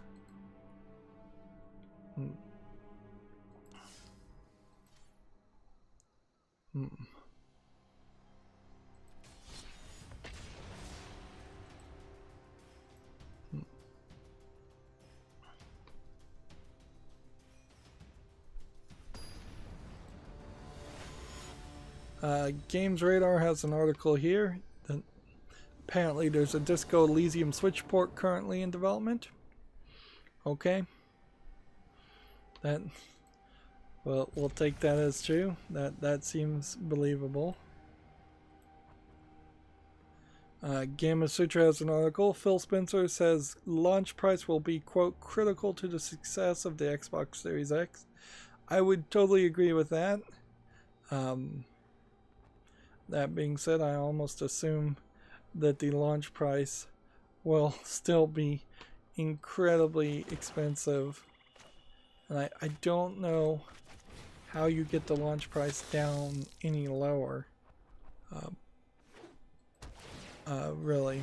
There's only a few things you could do. You could throw in like Xbox services, Xbox Online services and such for free.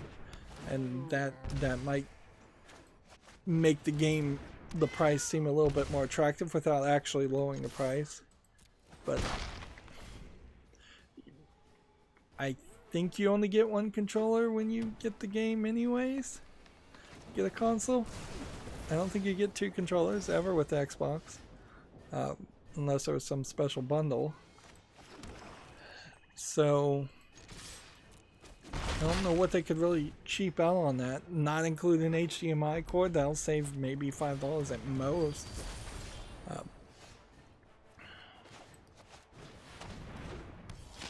I wouldn't be surprised if there are some payment plan type options that do get thrown out there with the Series X, where it is some kind of like financing potential option. But I think when people see the non-financed version price and they see that that's going to be $500 or more, that is going to be a little bit too expensive for some people. This will be our last game. I'm losing a little steam and we've been going long enough. We have a game on Steam here called Historia, which looks to me like it's a low-effort RPG game. They got a couple of interesting characters that they drew or got somewhere else, and then kind of did nothing with them. You're just fighting pigmen. Early access, $10.19 English only. This feels like a game where there might be somebody who's actually a good artist and just not really a good video game play concept designer, and you might be better off just taking his art and making something like a web comic or a comic book or something like that. Heck, just putting your art up on whatever website, DeviantArt or whatever they use these days. I don't think it's DeviantArt, and I don't think it's Tumblr. It's probably Instagram if I was to guess. Yeah, I'm slightly shifting my description, by the way. In scheduling the most recent videos, I've removed the link to my Tumblr account. It's still there. I don't think anybody ever used it. It was always an automated process, so I'm just going to leave it there. But I don't think my content ever really synergized with Tumblr, and it's just there for convenience. And then I also took off the link to my battle.net information. Again, still there. You could friend me on battle.net, but I don't believe I'm ever going to play any Activision Blizzard game again, so I just remove that too. Trying to have more of a focus. My main goals should be right now Get people to support me on Patreon. That would be number one. And if some new service comes out that can actually replace Patreon, that would be great too. A more free speech supporting platform than Patreon is becoming, or has been in the past.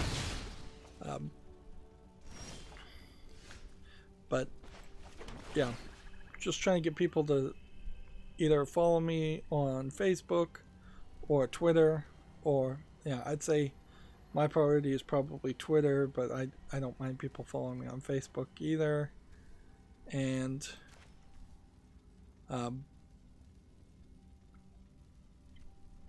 then subscribing to me, whatever the free option is called on Twitch. That's nice too. I don't think I'd ever switch to Twitch, but it'd be nice to have that option. I guess if I got enough subscribers on Twitch to actually be monetized on Twitch, I'd skip over to that, or at least try it for a while. But yeah, trying to clean things up and be a little bit less all over the place. Although there's kind of nothing wrong with the content creator having pages on almost any site that might be of any value to somebody. Moving on, we have Northern Tale 5 Revival, which looks like it is a resource management real-time strategy game for $5.99. English full audio and then a bunch of other languages.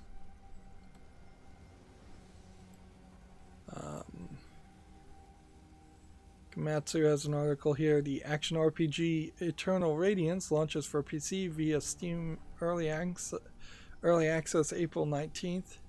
You make friends, fight monsters, and explore the world in the pursuit of stolen ancient artifact. Yep, looks like it's a standard JRPG type game. We haven't been watching a lot of the trailers. Let's skip through here and see what it looks like. It's 3D, which I wasn't really expecting that. Yeah, nothing. Doesn't look too terrible. It doesn't look like it's a cell phone game or cell phone level graphics. Although there is a lot of blankness and emptiness in a lot of this. So if this is early access, I'll go ahead and just put that on the fall list. Yeah, we'll go ahead and just have that on the fall list on Steam, and we'll keep an eye out on it. It's English and Chinese. Interesting. So it's not even a JRPG, it's a, well, Asian RPG, Chinese RPG.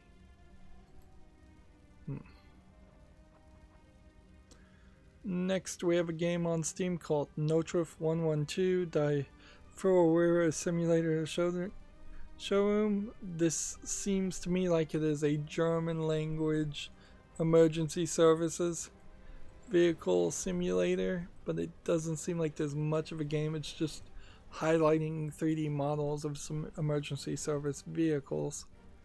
It's free, and it says it's in English and German. But certainly this doesn't read like it's in English. But whatever. I guess if you're interested in a free game that shows some 3D models of German emergency vehicles, that's something you can do.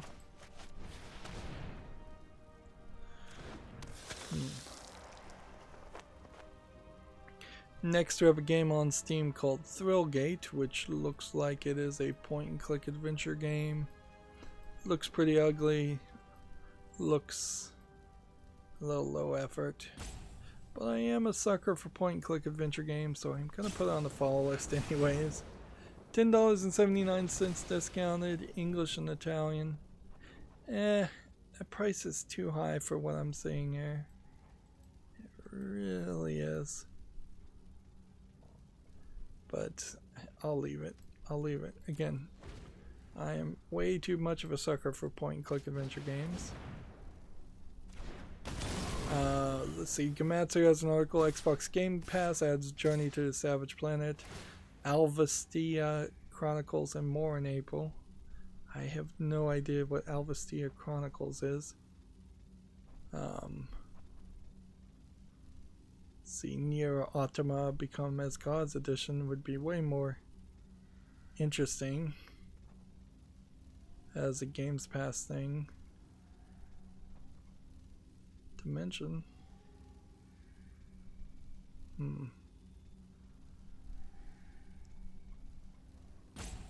Yeah, I don't think there's anything else to say there. Stranger Things the game, Football Manager 2020, Missed Over, Journey to a Savage Planet. Yakuza Kiwami is coming soon.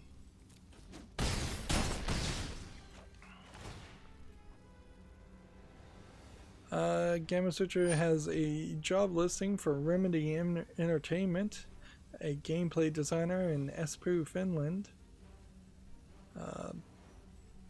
From the creators of Control. So they're working on their next game design, apparently, or starting to work on that.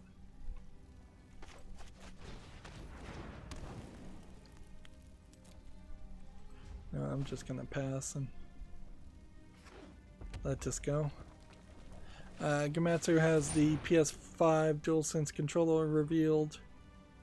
Do they have any other images? Yeah.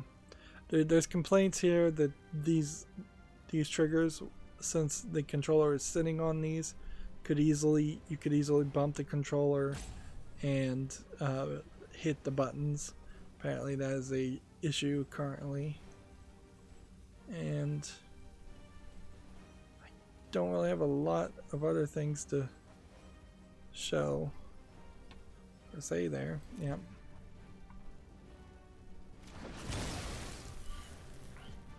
There's kind of nothing groundbreaking there. Although the light is missing. There is something to be said about that, yeah. This part here, the light bar, is missing from the controllers. And the light bar, even though these sides here line up, the light bar was the thing that the PlayStation Eye was using and VR was using to sense where you were holding the controller, which is to assume either they've improved their technology or they're giving up on the PlayStation Eye for either a more improved PlayStation Eye, which they should because it's been 2 generations of PlayStation since they've upgraded the PlayStation Eye, or they've given up on the PlayStation Eye being a part of the VR path, or given up on VR also, and or given up on VR, I suppose. It could be a little bit of column A and a little bit of column B.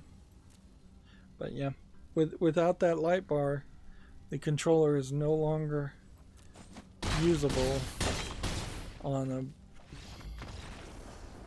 with the PlayStation Eye and VR. We're not making great progress in our ranked gameplay, and we're not making great progress on the number of wins either. We've got like 4 more tabs. Here's a game on Steam called Path of Aura, which is a space game. It doesn't look impressive to me. I don't like space games in the first place. They're $19.99 English full audio. Yep. Nothing there. Nothing more to say. Let's see.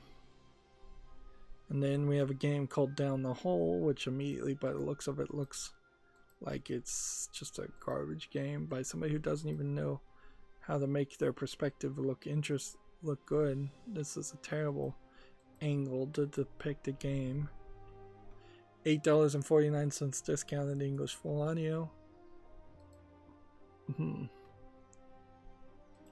then actually, I had a couple tabs. So I wanted to mention this. This Minecraft Java map called Witchcraft and Wizardry, the Flu network, is available, and it basically is Harry Potter in Minecraft, with a lot of mini games and a lot of elements here. If I have any extra time, I will, I think, want to play this and check it out, because it does seem very interesting,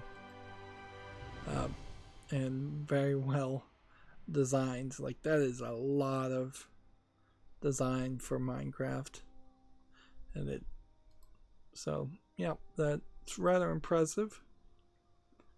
And then Magic had Ikora Layer BMOS Mastery System.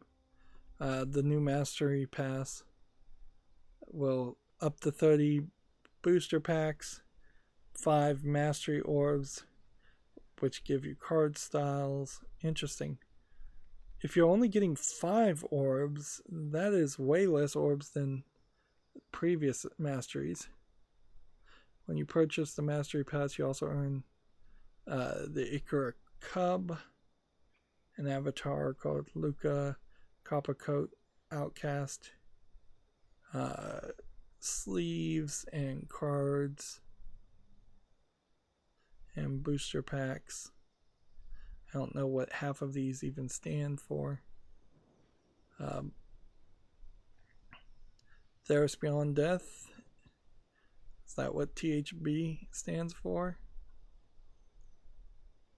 4 additional cub mutations.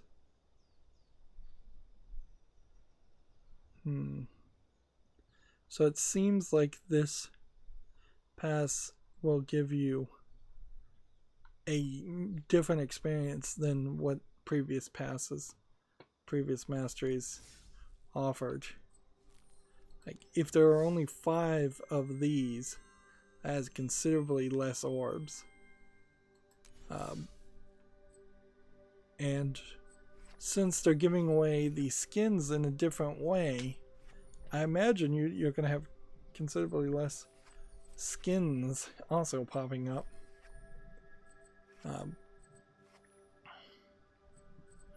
So it might actually come down to the point where the 3,000 gems that I assume it's going to cost to get the Mastery Pass is the thing that we should, that might not, it might not actually be worth it, this expansion, to get the Mastery Pass.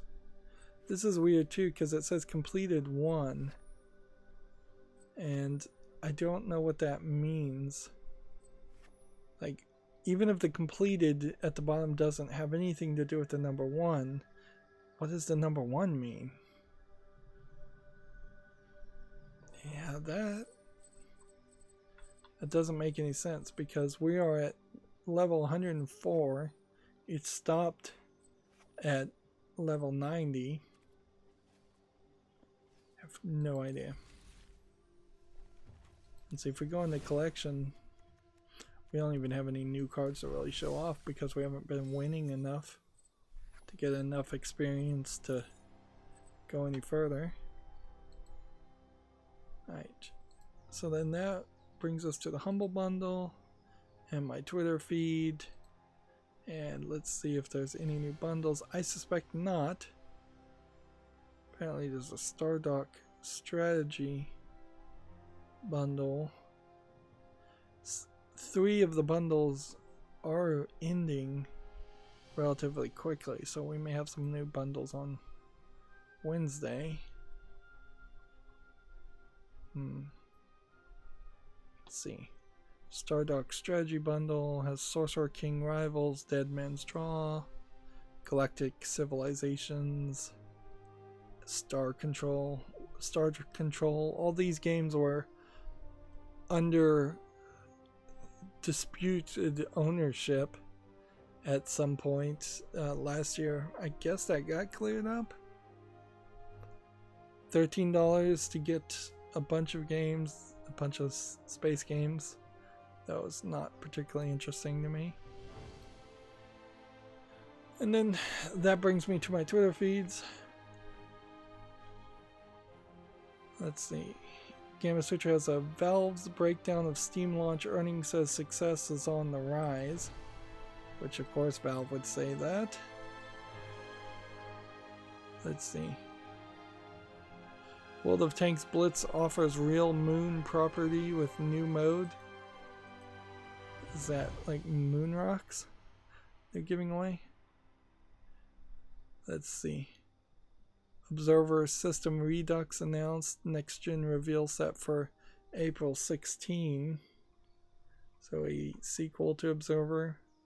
That's not a game that I think was amazingly well received. Embracer Group raises $164 million to acquire more studios and publishers. I'm just gonna mention these titles and then if there's something more. Shift services for Borderlands and such are being taken down for scheduled maintenance. One Punch Man has a DLC character. Nobody liked that game, so nothing there. A 1 to 4 player co-op dwarf real-time strategy called Dwarfheim is coming. Let's see. Scrolling down.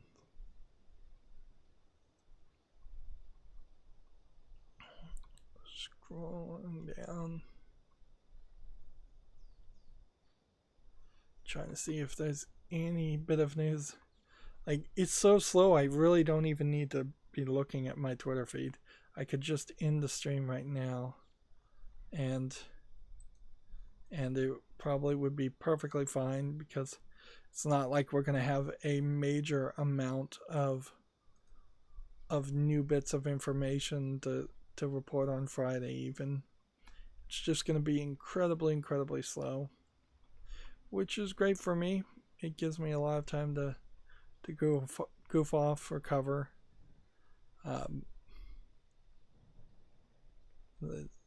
That's pretty much what I need to be doing, is trying to heal my back and maybe get back to recording some more pre-recorded footage. Here's Gamasutra's article. Valve's breakdown of Steam launches earnings says success is on the rise. Here's a chart. Number of games earning at least 10,000 in the first 2 weeks. It does seem like it is going up. Number of games earning at least 10,000 in the first 2 weeks. If they had just followed the trend of 2013, which there really is no reason why it would have followed the trend of 2013, but it is a major jump there. So I'm not going to completely dismiss that. Let's see, here's TechRaptor's article. World of Tanks Blitz offers a new moon property with a new mode.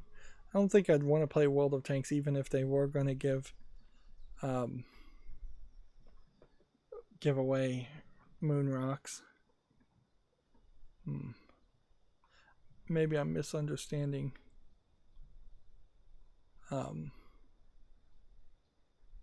Or they're giving away parts of the moon as if they're claiming, like naming a star, those scams where you can name a star and it be registered in this unofficial registry that doesn't matter. Anyways, Gamatsu has Observer System Redux announced. Okay. Is there much we want to take from this? Observer was the kind of weird horror game where you're walking around a weird apartment. Let's see.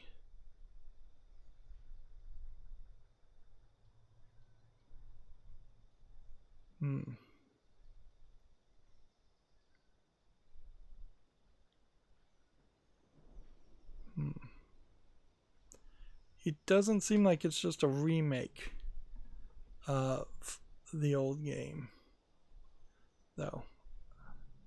I would it's being hashtagged as Observer 2 by Gamatsu.